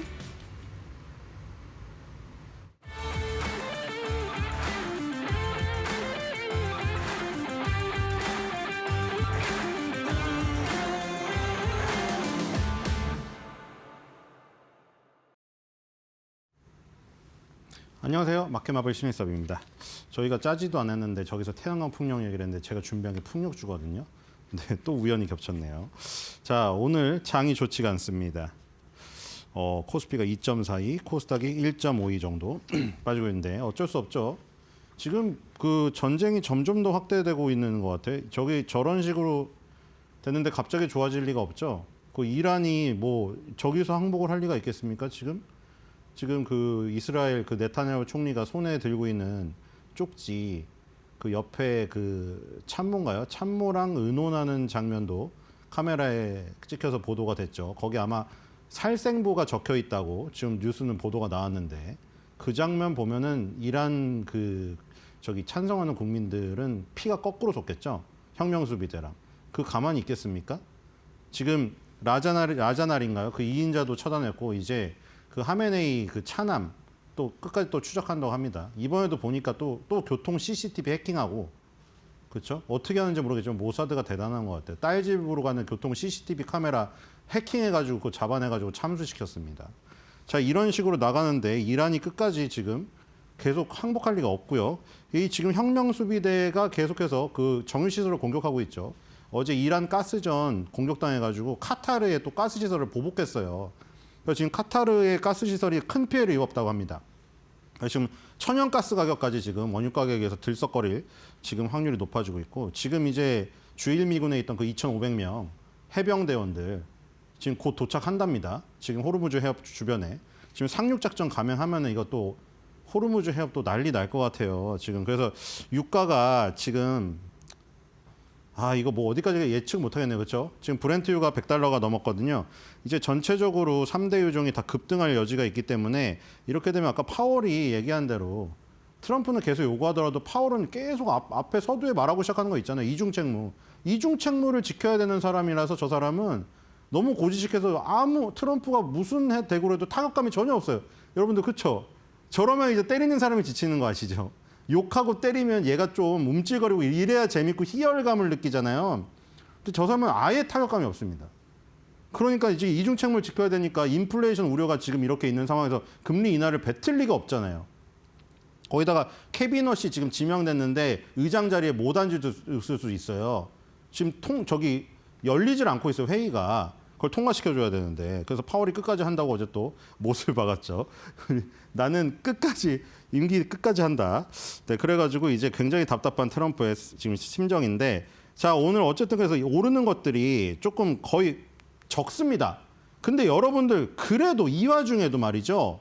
어저께 예를 들어 미국 시장에서 GE 버노바라는 전력 관련주가 또 상승을 했거든요. 계속 오르고 있어요. 1년 내내 오르고 있는데 GE 버노바라는 그 업체가 계속 강세를 띠니까 오늘도 보세요. 우리나라 두산에너빌리티라던가 LS 일렉트릭 이런 원자력이라던가 전기에 관련된 주식들은 플러스 기록하고 있습니다. 효성중공업도 플러스죠. 희한하게 LS 일렉트릭이랑 효성중공업이 31위, 32위에 사이좋게 붙어있는 모습이네요. 자, 이런 모습이고 그거 이외에는 별로 없고 우리가 어제 한 이수페타시스도 지금 4% 오르고 있습니다. 대박이네요. 그렇죠? 오늘 대덕전자도 오르던데 어제 우리가 기판주를 공부했잖아요. 기판주가 오늘 같이 오르고 있습니다. LG노텍까지요. 정말 신기하죠? 어제 LG노텍, 삼성전기, 이수페타시스, 이 TLB 그리고 대덕전자 이런 거 비교해서 PER 봤던 그 차트에 있던 종목들 다 오르고 있네요. 맞죠? 자, 그리고 오늘 볼 종목은 뒤에 아주 밑에 있습니다. 많이 내려가야 돼요. 177위. 방금 176위로 올라갔네요. 방금 전까지 K뱅크가 위에 있었는데 K뱅크 언제 상장했죠? 상장했는지 몰랐어요. 자, K뱅크가 밀리고 CS윈드가 10.49% 오르면서 176위가 됐습니다. 제가 방금 1분 전에 볼 때까지만 해도 177위였거든요. 176위가 됐네요. 자, CS윈드 풍력 관련주죠. 그래서 저기서 지금 하나솔루션 태양광 했으니까 제가 풍력 딱 하나. 딱 아다리가 많네요. 자, 봅시다. CS윈드 177위 코스피에 있고요. 자, 보겠습니다. 어느 정도의 능력치인가? 생각보다 괜찮아요. 그렇죠? 생각보다라는 게 왜 그러냐면 177이 순위도 낮고 사실 요즘에 태양광 풍력이 그렇게 안 좋았잖아요. 바이든 정권 이후에 트럼프가 다 되돌려버리면서. 그런데 괜찮아요. 이 스펙은. 그렇죠? 이 지금 재무제표도 괜찮고 과거 실적도 괜찮고 성장주인데 배당도 나쁘지 않은 점수고 미래 실적이 조금 찌그러진 면이 있긴 하지만 약간 원형에 가까운, 그렇죠? 이상적이죠. 자, 뒤로 가보겠습니다. 자, 돈을 어떻게 벌고 있을까요? 이것도 조 단위로 버네요. 자, 2조 8천억 원. 이게 조는 안 헷갈리는데 그 빌리언이 헷갈리더라고요. 점이. 여러분도 안 그러신가요? 저 이게 단위가 저거 읽을 때마다 헷갈리는데 이거 조는 쉬워요. 2조 8천억 원을 벌어서 와, 이 뭔가요? 남는 게 없네요, 여러분들. 2조 8천억 매출인데 매출 원가가 2조 4천억입니다. 여러분들 철강업종에서 보셨죠? 철강업종, 풍력업종 다 뭐예요? 거대한 저기 중우장대 판들을 쓰니까 원가가 워낙에 많이 들어요. 매출 원가가 워낙에 많은 산업이에요, 이런 것들이. 거의 남는 게 없습니다. 4,250억 2조 8천억 하고 2조 4천억을 매출 원가로 날려버리고 4,200억밖에 안 남습니다. 4,250억 남고 매출이 지금 저기여서 매출 총이익이 4,250억이죠. 여기서 비용이 보니까 비용이 또 2,200억 반 나가는데 이걸 보겠습니다. 이걸 봐야지 특성이 보이죠. 일반 관리비가 770억, 그다음에 판매 관리비가 230억, 그리고 영업 외 비용이 그러니까 영업 외 비용이 860억. 일반 관리비보다 영업 외 비용이 더 많네요.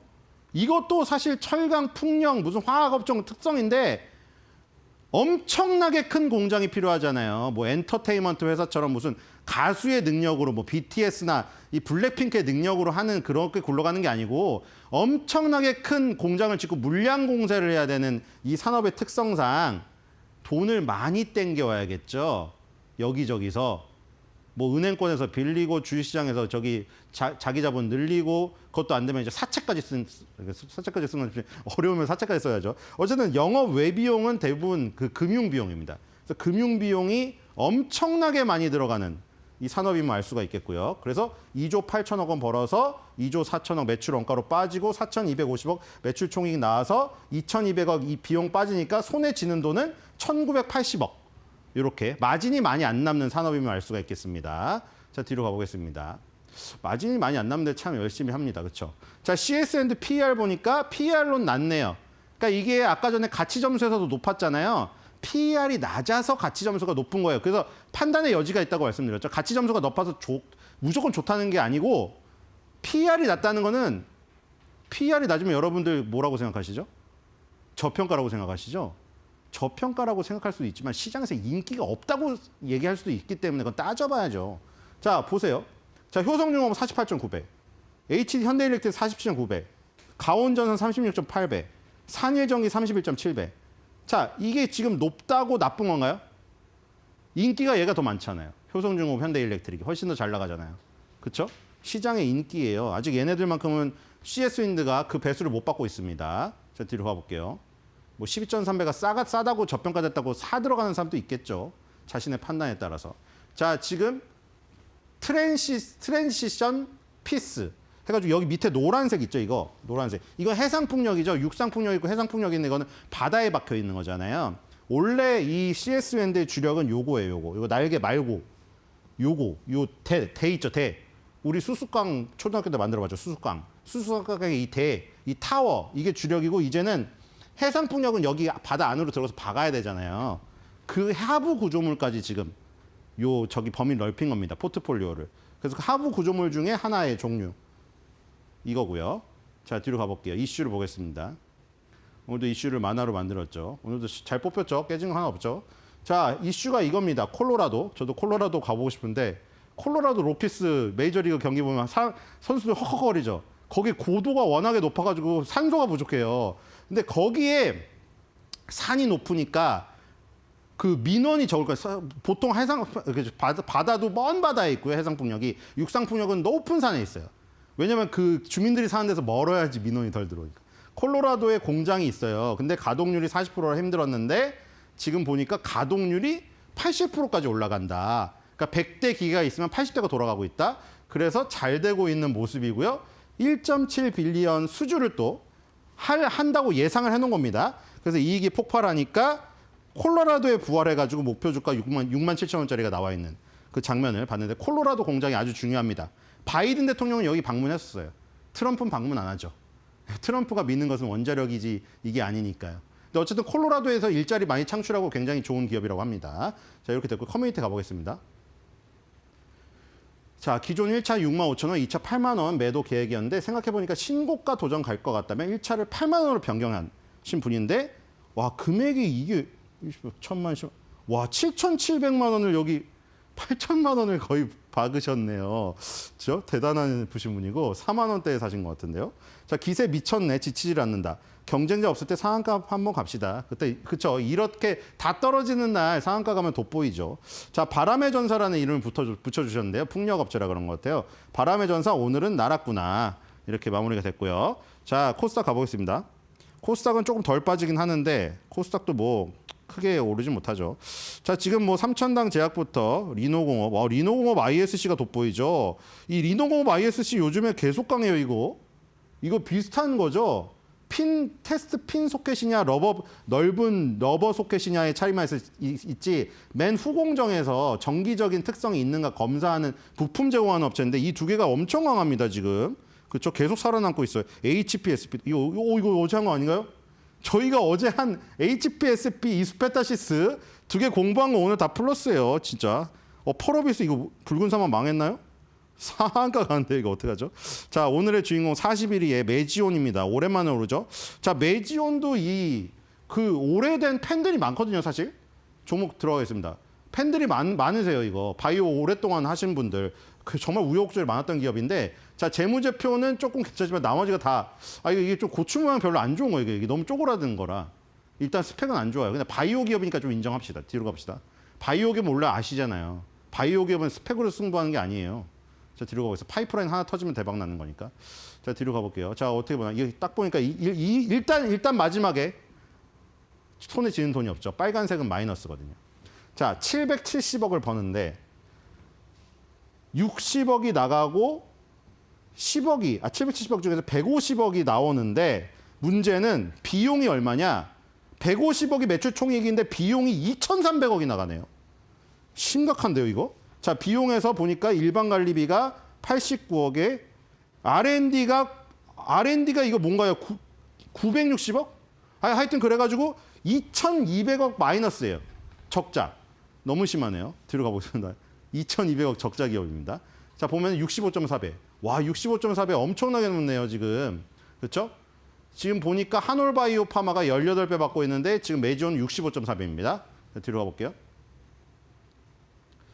자, 그리고 이게 그렇게 2,200억 적자가 나오니까 그럼 왜 이런 데다 이런 적자 기업에 투자라고 앉아 있어? 바이오 기업에 그런 얘기를 하면 안 되죠. 바이오 기업은 이거 파이프라인 보고 투자하는 거잖아요. 퓨어랑 퓨어2가 있는데 여기 보면은 뭐를 주로 측정하나요? 여기 산소 소비량이죠. 산소 소비량. 왜냐하면 얘네가 개발하고 있는 유데나필이 선천성 심장질환자들을 위한 저기예요. 그렇기 때문에 주요 평가 지표가 산소 소비량 어떻게 늘려가지고 조금 더 안 힘들고 살아가게 할 수 있는가. 그게 지표입니다. 두 개가 지금 진행 중이고요. 자, 뒤로 가보겠습니다. 이슈를 보겠습니다. 이슈 또 만들어놨죠.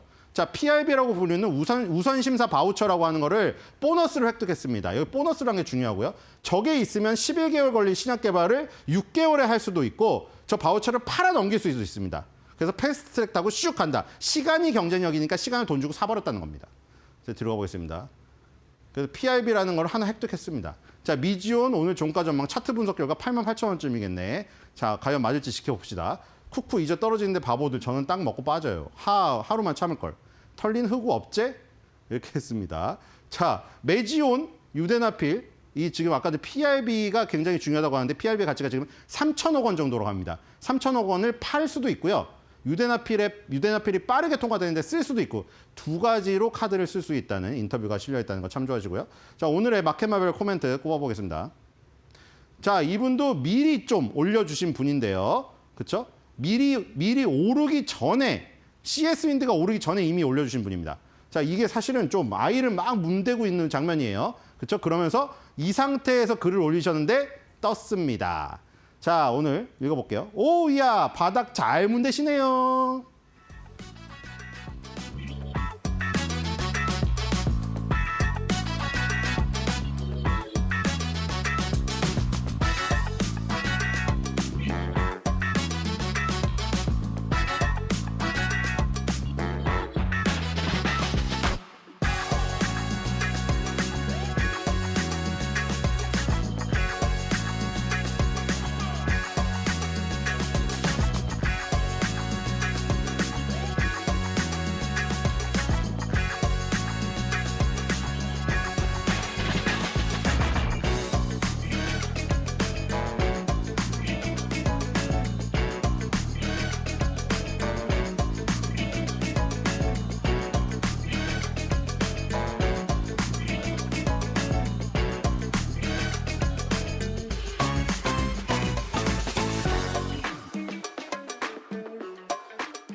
정부의 자본시장 안정화 대책과 메모리 반도체 호황에도 국내 증시가 오늘은 쉽니다.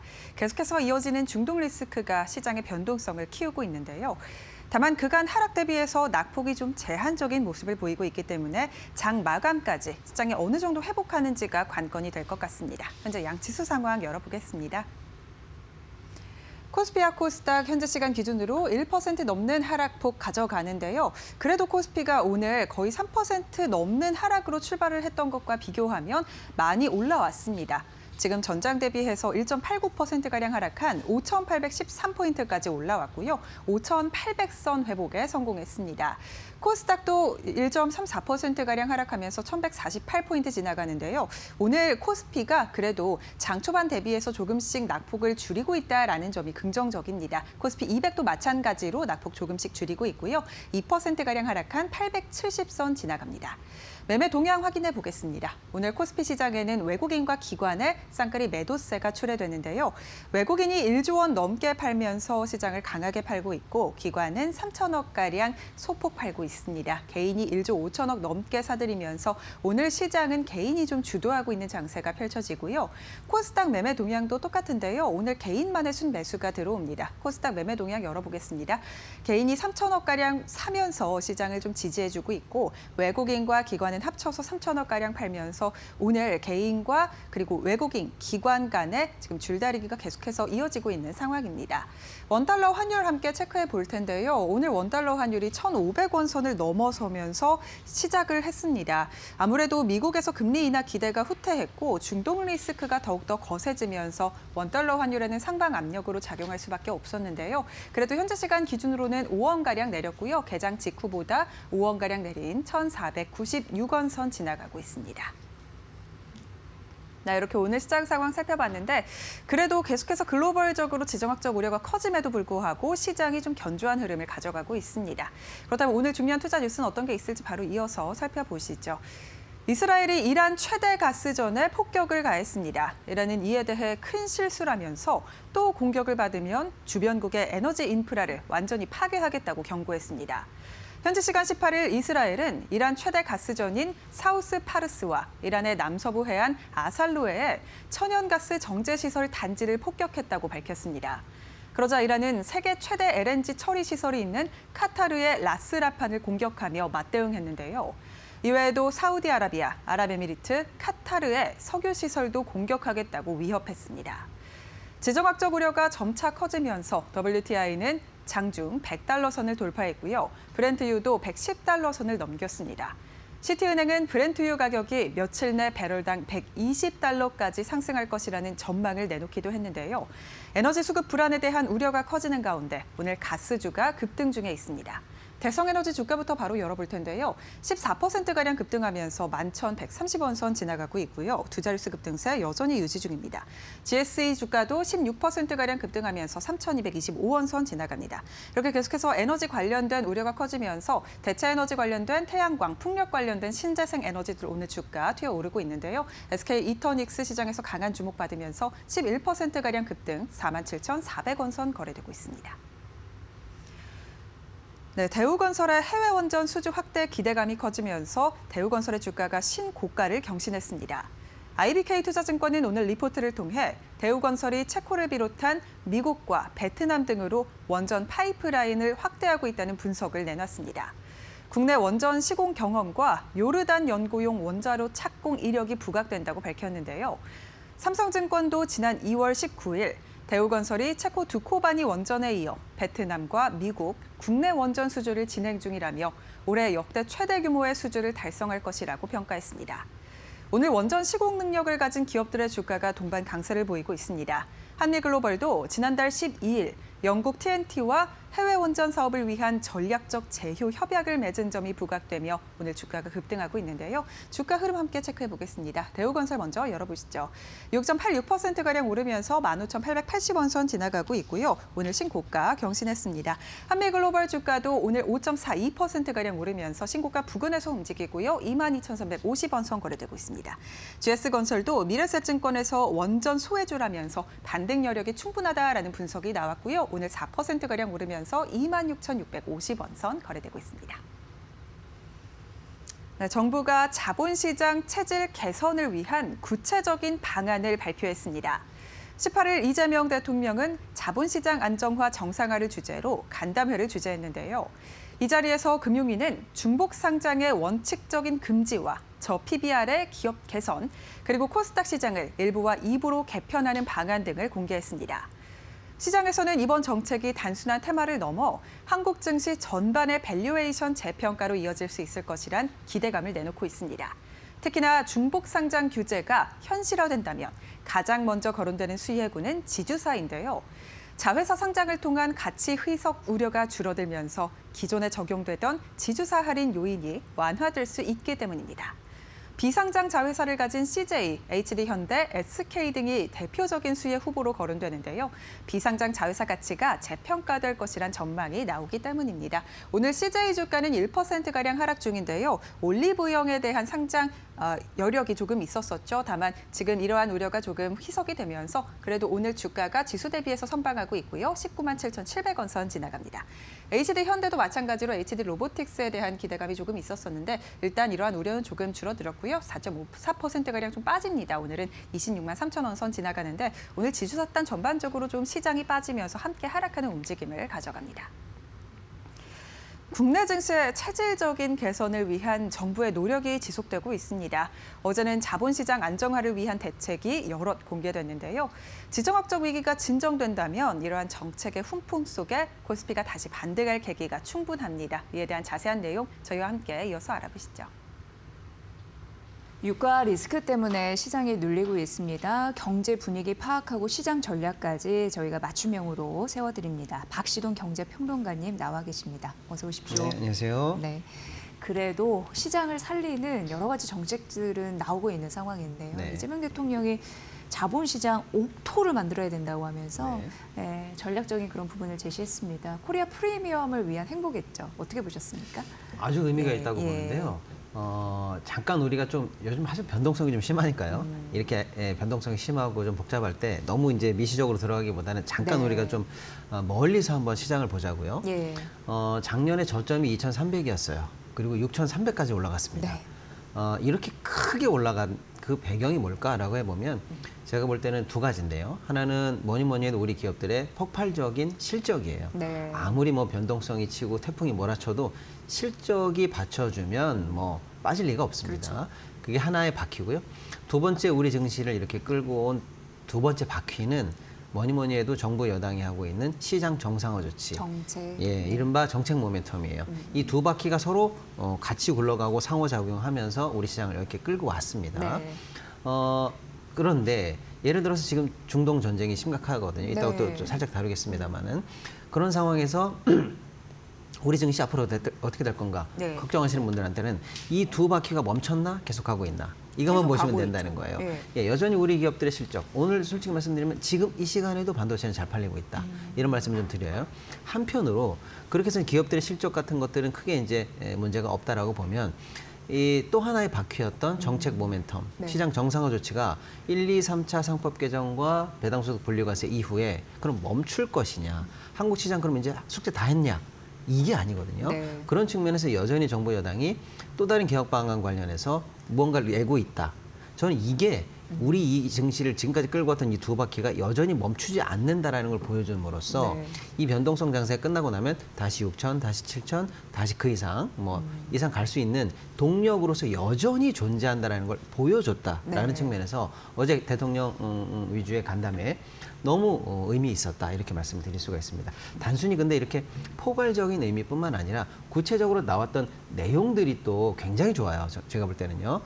그중에 이제 하나하나 이제 뜯어보면 일단 가장 먼저 주목할 부분이 이 중복 상장 방지예요. 네. 이 부분이 일단 나와 있는데 제가 볼 때 이 중복 상장 방지에 관한 내용은 뭐랄까요? 1차 상법 개정할 때 가장 핵심적인 내용이었던 게 뭐냐면 저거예요. 그 주주의 권익 보호라고 해서 이사나 임원들이 쉽게 말하면 이제 회사에 대해서 충실 의무가 있었는데 주주도 신경 써라. 주주에 대해서도 충실 의무가 있다. 네. 그래서 드디어 이제 주주도 말 그대로 주주로서 권익이 생긴. 제가 볼 때는 상법 관련해서 거의 헌법 1조가 바뀐 것만큼 큰 개혁 사항이었다 이렇게 말씀드리는데 왜 이 얘기를 길게 드리냐면 그만큼 전 중요하다고 보는 거예요. 어저께 나왔던 중복 상장 금지가요. 그러니까 코리아 디스카운트가 뭐야라고 할 때 늘 얘기되던 주범 3명이 누구야? 주범 3인, 뭐 주범 5인, 주범 10인 어떤 그 범위를 대더라도 꼭 네. 들어가는 게 바로 이거였어요. 우리 이 증시에 남아 있는 고질병 바로 중복 상장입니다. 뭐 인적 분할, 물적 분할 뭐 등등등 합쳐서 어쨌거나 중복 상장인데요. 네. 이게 왜 문제냐면요. 이렇게 생각해 보시면 될 것 같아요. 예를 들어서 구글 전 세계 포탈 1등 아니겠습니까? 그리고 유튜브 지금 유튜브 세상이에요. 그리고 뭐 제미나이 너무 좋습니다. 네. 이거 다 하나하나가 지금 엄청난 지금 파괴력을 갖고 있는데 증시에 상장된 회사는 알파벳 하나뿐이에요. 결국 알파벳 하나가 그 하위 사업을 이렇게 많이 하고 있는 이 히트 상품들을 다 하나의 가치를 모아서 거기 가두고 있단 말이에요. 그러네요. 당연한 겁니다. 근데 우리의 예를 들어보자고요. 카카오 예를 들어서 한때 30-40만 원 가던 그 국민주가 어떻게 됐습니까? 지금 10만 원 아래에서 지금 아직도 회복을 못 하고 네, 있습니까? 네. 이유가 뭐예요? 그 핵심 부서들이 뭐 모바일로 나가고 T로 나가고 뭐 나가서 다 사실상 뭐랄까요? 쪼개진 상황이에요. 그러니까 본가에 남아 있는 데는 지금 기둥뿌리도 남아 있지 않고 뭐 엉망진창이라는 상황이에요. 네, 네. 이게 상징적으로 보여주는 그러니까 알파벳 사례와 카카오 사례가 보여주는 게 한국 증시의 고질병입니다. 아, 구글하고 비교해보니까 진짜 그렇네요. 그렇습니다. 이걸 막아야 돼요. 그런 측면에서 굉장히 의미 있다. 저는 거의 뭐 혁명적인 수준으로 가장 중요한 코리아 디스카운트의 핵심을 찔렀다라고 해서 진짜 2번, 3번, 10번 강조해도 지나치지 않을 정도의 중요한 부분이 지금 나왔다라고 보는 거예요. 네. 그러면 어떤 분들은 이제 이런 말씀하실 수가 있는데요. 이건 그러면 이제 먼 미래에 앞으로 한국 증시가 이렇게 바뀐다는 신뢰가 바뀐다는 뜻 아니냐? 맞아요. 그런데 쉽게 말하면 이제 먼 미래가 바뀐다는 의미에서는 어음이라고 볼 수 있죠. 근데 저는 이게 어음이 아닙니다. 어음 플러스 이건 현찰이에요. 뭐냐면요. 아까 우리도 그 브리핑에서 CJ가 잠깐 나오긴 했습니다만 예를 들어 볼게요. 우리나라 기업들이 성과가 좋아요. 실적이 좋습니다. 그럼 아무리 좋으면 뭐하냐. 조만간에 분리 상장할 텐데, 조만간에 쪼개기 상장할 텐데 라고 하는 시장의 불신이 있다면 지금 내놓고 있는 실적이나 기술 이런 거에 대해서 신뢰하기가 어렵죠. 그렇죠. 거기서 디스카운트가 들어가는 네, 겁니다. 네. 투자할 이유도 없고 신뢰할 이유도 없다는 거예요. 근데 만약에 중복 상장이 원칙적으로 금지된다라고 하면요. 지금 내고 있는 실적, 지금 가지고 있는 기술 이런 것들이 지금 현재 회사 안에 갇힌다는 뜻입니다. 네.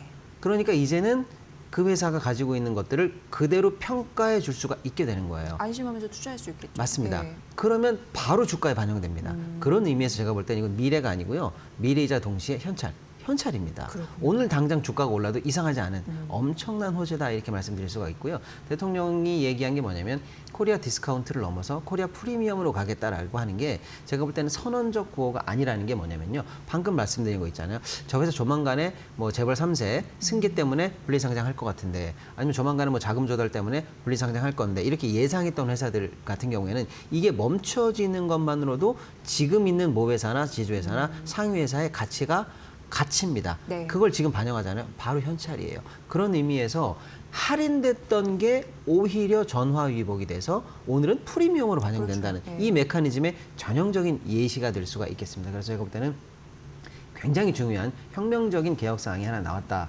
이거는 뭐 증시 앞으로는 어마어마한 호재일 것이다. 이런 말씀 다시 한번 드리고요. 네. 또 이어서 이제 중요한 내용들이 나왔습니다. 코스닥 관련해서 살리겠다라고 해서 코스닥을 이제 1부, 2부로 나누는 방식으로 바꾸겠다라는 방침이 나왔습니다.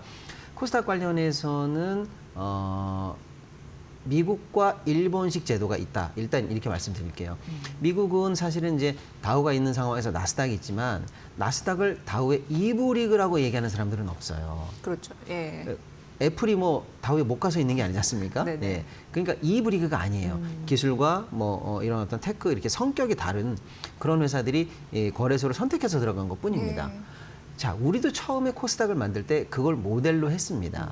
그런데 막상 운영을 할 때 보니 그 다른 시장 정도, 성격이 다른 시장 정도가 아니라 사실상 2부 리그처럼 운영이 되어 왔습니다. 네. 그러니까 이제 코스피 이전 상정하려고 또 몸부림치고 맞습니다. 이런 그래서 현상이 나타나는 오히려 거죠. 코스닥에서 좀 크면 당연히 내가 이제 코스피로 넘어가야지라고 네. 하는 게 마치 자연스러운 흐름처럼 생각되기도 했고요. 그래서 이제 넘어간 회사한테는 이건 호재다 뭐 이렇게 얘기를 하고 남아 있는 코스닥 입장에서는 큰 덩어리가 하나 쑥 빠지니까 뭐 출렁거리면서 좀 변동성을 맞기도 네. 하는 이런 상황이 계속 반복되었단 말이에요. 그러니까 미국을 제도를 모방했는데 사실은 2부 리그처럼 운영돼 왔다라고 하는 게 현실적으로 늘 존재하는 비판거리였습니다.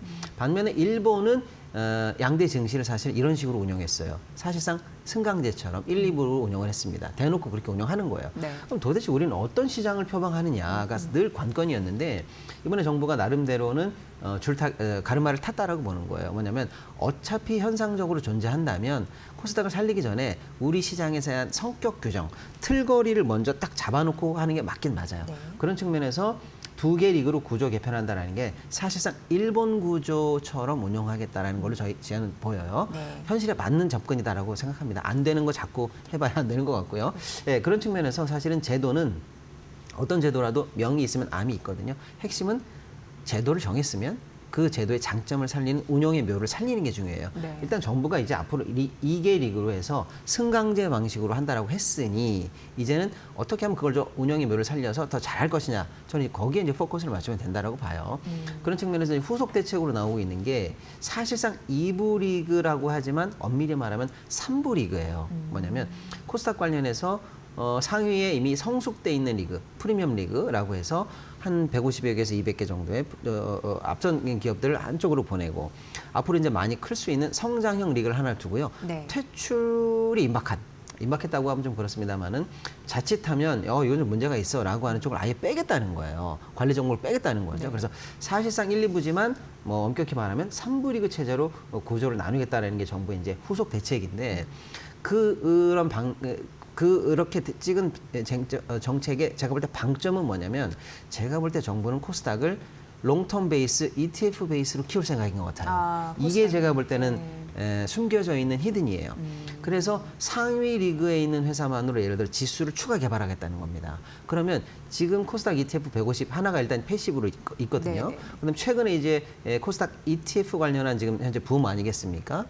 여기에 더해서 상위 리그에만 이제 딱 찍힐 수 있는 또 다른 이제 ETF 지수가 새롭게 나와서 이게 히트가 된다면 앞선 성숙한 리그에는 안정적인 자금들이 롱텀 베이스로 들어올 수 있다 이렇게 보는 것 같아요. 네. 그래서 어쨌거나 앞으로 그럼 코스닥을 전망할 때 우리 투자자분들께서는 롱텀 자금과 성숙된 리그에 대한 ETF 위주로 시장이 재편될 수 있겠다라는 생각을 좀 하시는 게 전략적으로 맞는 것 같아요. 네. 그다음에 이제 2부 리그로 운영되고 있는 성장주 쪽에서는 제가 볼 때는 여기서 쉽게 말하면 텐베거가 나올 것 같아요.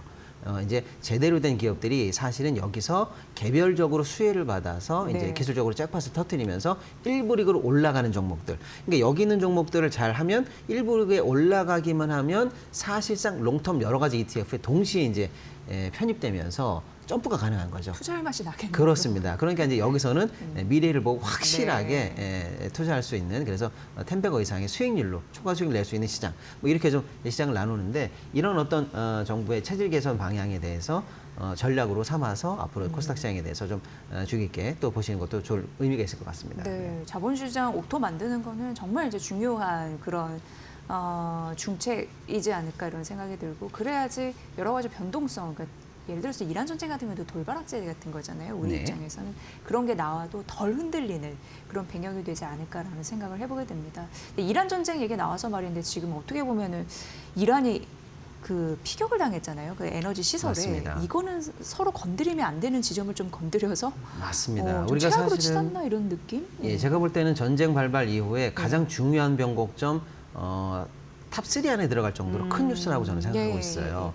왜냐하면 우리가 보통 전쟁할 때 상대를 건드리지 않는다. 이걸 레드라인이라고 하잖아요. 네. 근데 제가 볼 때는 이란 대통령이나 이란 정부의 발표가 레드라인을 넘어선 발표를 했어요. 이건 데드라인이라는 용어를 썼어요. 데드라인. 네. 사실은 뭐 거의 이 상대국에 대해서 전쟁 수준, 그러니까 군사적 충돌을 넘어서는 이거는 그 국가의 기본적인 존망을 건드리는 수준으로 가는 공격 이런 걸 이제 우리가 사실은 상대에 대한 절멸 정책, 절멸 전략 이렇게 보는데 그거가 시작된 거 아니냐라고 할 정도로 이란이 받은 충격은 상당할 걸로 보입니다. 왜냐하면 이란이 물론 석유도 수출합니다만 가스도 수출하는데요. 이란의 가스 수출의 상당량 어떻게 보면 실제로 정부의 수입의 거의 40% 육박하는 직접 시설이 여기예요. 네. 굉장히 중요한 시설이거든요. 여기는 사실상 뭐랄까요? 이란 입장에서는 이란의 향후 국가 재건의 모멘텀 또는 경제의 심장까지도 공격한다. 이렇게 받아들일 수가 있는 거고요. 예. 기존에 사실은 이란의 수도에 관해서 정유 시설에 관한 폭격이 한 번 있었습니다만은 그거는 저장 시설이에요. 근데 이거는 생산 시설이란 말이에요. 복구라든지 앞으로 국제사회에 미칠 영향이 더 크단 말이에요.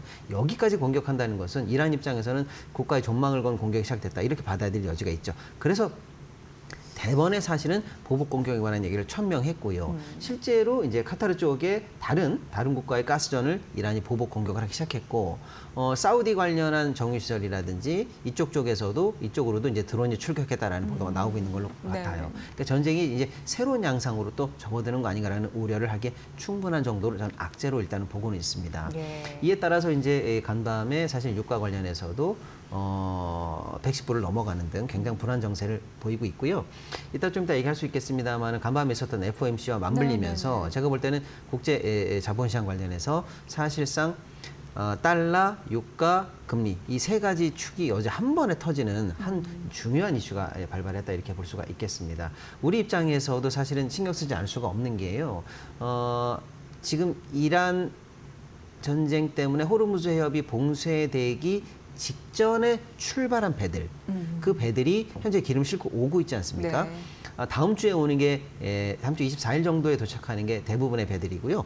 그 이외에 한두 개 정도가 4월 초에 들어옵니다. 그리고 나면은 지금 들어오는 배가 없는 없어요. 거죠? 우리 입장에서는 그러면 만약에 호르무즈 해협이 계속 봉쇄된다라고 하면 지금으로서는 4월 초 이후에 신규 원유 공급이 사실상 굉장히 막히는 상황으로 네, 치달을 수가 있거든요. 이거는 뭐 우리 입장에서는 굉장히 좀 생각하기 어려운 정도로 안 좋은 리스크죠. 그런 상황에서 유가가 그러니까 기름이 풀리고 유가가 안정된다라는 게 4월 이후에는 우리나라의 자본시장뿐만 아니라 실물 경제까지도 영향을 줄 수 있는 문제인데 이 부분을 건드려주는 이슈가 나왔다는 측면에서 우리한테는 굉장히 안 좋은 부분이고 예의주시해야 되는 상황이다라고 좀 볼 수가 있겠습니다. 네. 유가가 굉장히 중요한 변수라고 많이 강조를 해주셨지만 이게 사실 환율, 금리 다 영향을 미치잖아요. 근데 이제 FOMC 얘기가 네. 나와서 말인데 굉장히 좀 애매하게 나왔다. 이런 생각이 자꾸 들어요. 그러면서 파월 연준의장도 그 에너지 관련해서 이란 전쟁 리스크 관련해서 뭐 아직까지는 얘기하기가 좀 시기상조다 뭐 그런 얘기도 했습니다만 네. 관전 포인트는 어디에 있다고 보세요? 일단은 뭐 네. 기준금리, 이 FOMC 기준금리 자체는 동결이 됐습니다. 동결은 뭐 사실상 뭐 100% 예상한 거니까 큰 문제는 없는데요. 사실은 여러 가지 지표가 혼재되어 있는 게 사실이었어요. 뭐냐면 예를 들어서 고용은 지금 현재 충격 상황이에요. 그리고 성장률도 떨어지는 상황입니다. 네. 어떻게 보면 금리 관련해서 인하에 보탬이 되는 명분이에요. 반면에 유가가 지금 불안하거든요. 네. 물가가 안 좋습니다. 그런 상황은 금리를 내리기 어려운 상황이에요. 지표가 혼재된 상황에서 과연 이 상황에서 가르마를 연준이 어떻게 타줄 것인가가 시장이 궁금해했는데 네, 네. 결론부터 말씀드리면 매파적 결론이 나왔다 이렇게 저는 보고 있습니다. 일단 기준금리는 동결했는데 그리고 인하 전망도 일단은 유지는 됐습니다. 네. 그래서 표면으로 볼 때는 기존에 있었던 경로와 별반 다른 거 없는 거 아니야라고 볼 수가 있겠습니다만 그렇지가 않다라는 거예요. 뭐냐면 일단은 파월 의장이 유가 관련해서 일단 멘트를 하기 시작했습니다. 뭐냐? 충분히 물가 상승에 관한 하나의 팩터로 인식했다라는 거예요. 그래서 두 번째, 이제 점도표 관련해서인데요. 기존에 뭐 점도표가 중요한 게 아니고 롱텀 점도표에서 약간의 상승이 잡혔습니다. 네. 이건 뭐냐면 지금이야 어떻게 넘어가더라도 분명히 추후에 추가적으로 금리 인상에 관한 압박이 올 것이다라는 걸 연준 위원들도 인정한다라는 네, 거예요. 네, 네. 평소와 다르게 이런 부분이 지금 예민하게 해석이 된다라는 거고요. 더군다나 이제 다소간의 인플레이션이 여전히 높은 수준이다라는 멘트가 위아래로 다양하게 나오면서 결론적으로 보면 유가 또 인플레 전쟁으로 가는 다양한 어떤 유동성 이런 것들이 쉽게 해소되지 않을 것 같고 해소되지 된다라는 확실한 근거 없으면 금리 내릴 일은 없다. 네. 이렇게 좀 강경하게 시장이 해석하는 거예요. 한편으로는 파월만 그런 게 아니고 실제로 이번에 투표했으니까 했을 때 보니까 마린을 제외하고는 나머지 분들 전부 다 동결의 표를 하면서 혹시 연준이 트럼프 대통령이 임명했던 3명이 뭉치면서 역대 최대의 반란표가 나오는 거 아닌가라고 해서 연준의 분열상이 생기는 거 아닌가 네, 또 그렇죠. 나름대로 걱정했는데 네. 분열상은 생기지 않을 정도로 사실은 지금 상황이 동결 위주로 갈 수밖에 없는 상황이다라고 하니까 오히려 매파에 대해서 힘을 더 붙여주는 예, 그런 모습이 보여졌고요. 더군다나 이제 조금 나름의 정치적인 이유긴 합니다만 이게 또 중요한 게 뭐냐면 파월 연준 의장의 임기는 이제 얼마 안 남았습니다. 그런데 지금 후임자에 대해서 현재 청문 절차가 개시도 안 되고 있어요.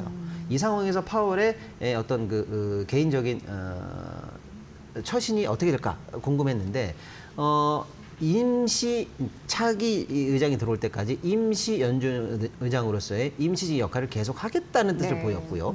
한편으로 의장이 마무리가 되더라도 이사직은 현재 임기가 남아 있거든요. 근데 관행적으로는 당연히 이사까지 동시에 사임하는 게 관행인데 이사직을 사임하지 않겠다는 뜻을 분명히 했습니다. 파월에게 제기되는 다양한 형사 리스크가 해소될 때까지 명예롭게 계속 남아있겠다라는 거거든요. 즉 어쨌거나 반 트럼프 내지는 나름대로 매파적 스탠스를 가지고 있는 파월 의장의 지배력이 나름대로는 계속 이어질 것 같다라고 하니까 현 상황을 좀 깐깐하게 보겠다라는 거거든요. 이게 사실은 뉴욕 증시와 글로벌 증시 오늘까지 우리한테도 영향을 주는 그래서 유가 FOMC 결과가 사실은 시장 자체를 조금 힘들게 만드는 네. 그런 쪽으로 일단 해석이 될 수가 있었다 이렇게 볼 수가 있겠습니다. 네. 이렇게 들으니까 오늘 시장의 조정의 비밀 이런 부분을 좀 확실히 알 수 있었습니다. 자산 전략 펼칠 때 굉장히 이런 분위기를 해석하는 게 중요하기 때문에 앞으로도 잘 부탁드립니다. 네. 박시동 경제평론가님과 함께했습니다. 고맙습니다. 감사합니다.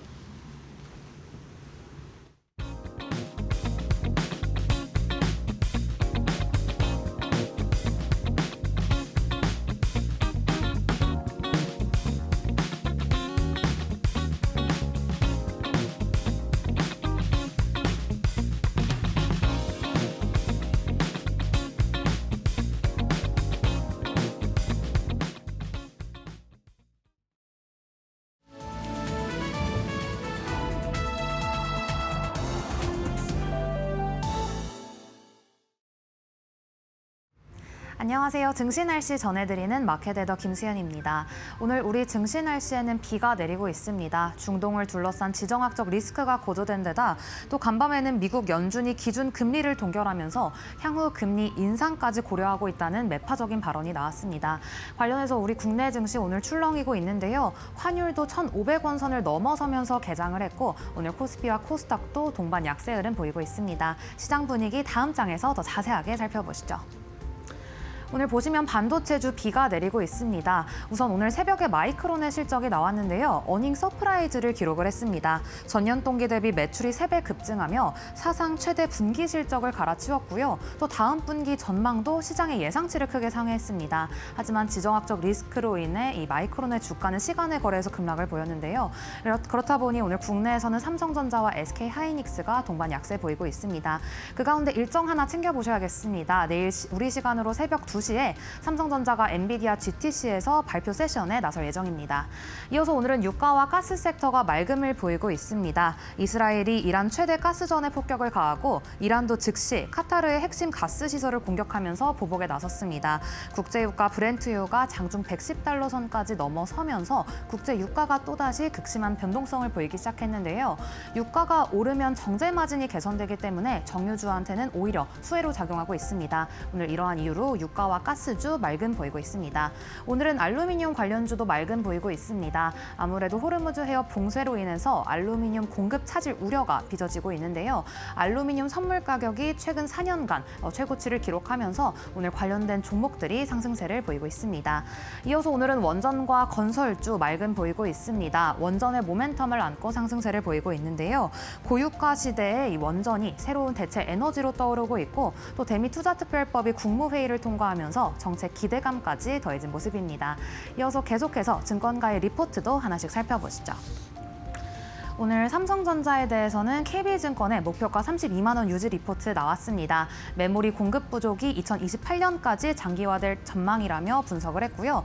현대건설에 대해서는 오늘 NH투자증권에서 목표가 15만 원에서 24만 원으로 대폭 상향 조정하는 흐름 보였습니다. 원전 수주가 본격화될 것이라며 오늘 현대건설 목표가를 상향 조정했고요. LS의 경우 이 중복 상장 규제가 강화될 경우 이 LS의 자회사들의 이 가치가 LS에 반영될 것이라며 오늘 목표가를 상향 조정했습니다. 계속해서 특징주도 하나씩 살펴보시죠. 오늘 펄어비스의 주가가 꽁꽁 얼어붙었습니다. 드디어 내일 신작 붉은 사막 출시를 앞두고 있죠. 이 신작 출시를 앞두고 해외 비평이 엇갈렸습니다. 글로벌 비평 사이트 메타크리틱이 오늘 붉은 사막의 PC 버전 스코어를 78점으로 공개했는데요. 그래픽과 전투 역동성은 높지만 조작감과 깊이 측면에서 부정적인 평가를 내놓았습니다. 반면 한진칼은 오늘 맑은 보이고 있습니다. 호반건설이 한진건설의 지분을 추가 매입했다는 소식 속에 오늘 오름세 보이고 있습니다. 이어서 보시면 아남전자 오늘 주가 상한가로 직행했는데요. 자사주의 33%를 공개 매수하겠다는 계획을 발표하면서 주가는 상한가로 직행했습니다. 마지막으로 경보제약입니다. 미국의 FDA 실사 통과 소식 전하며 오늘 맑은 보이고 있습니다. 이상 증시 날씨 전해드렸습니다. 낙폭을 줄이고 있습니다. 개인들이 2조 이상의 순매수로 대응을 하고 있네요. 저희 내일도 최선을 다해서 오겠습니다. 내일 10시에 뵐게요. 함께해 주신 여러분 고맙습니다.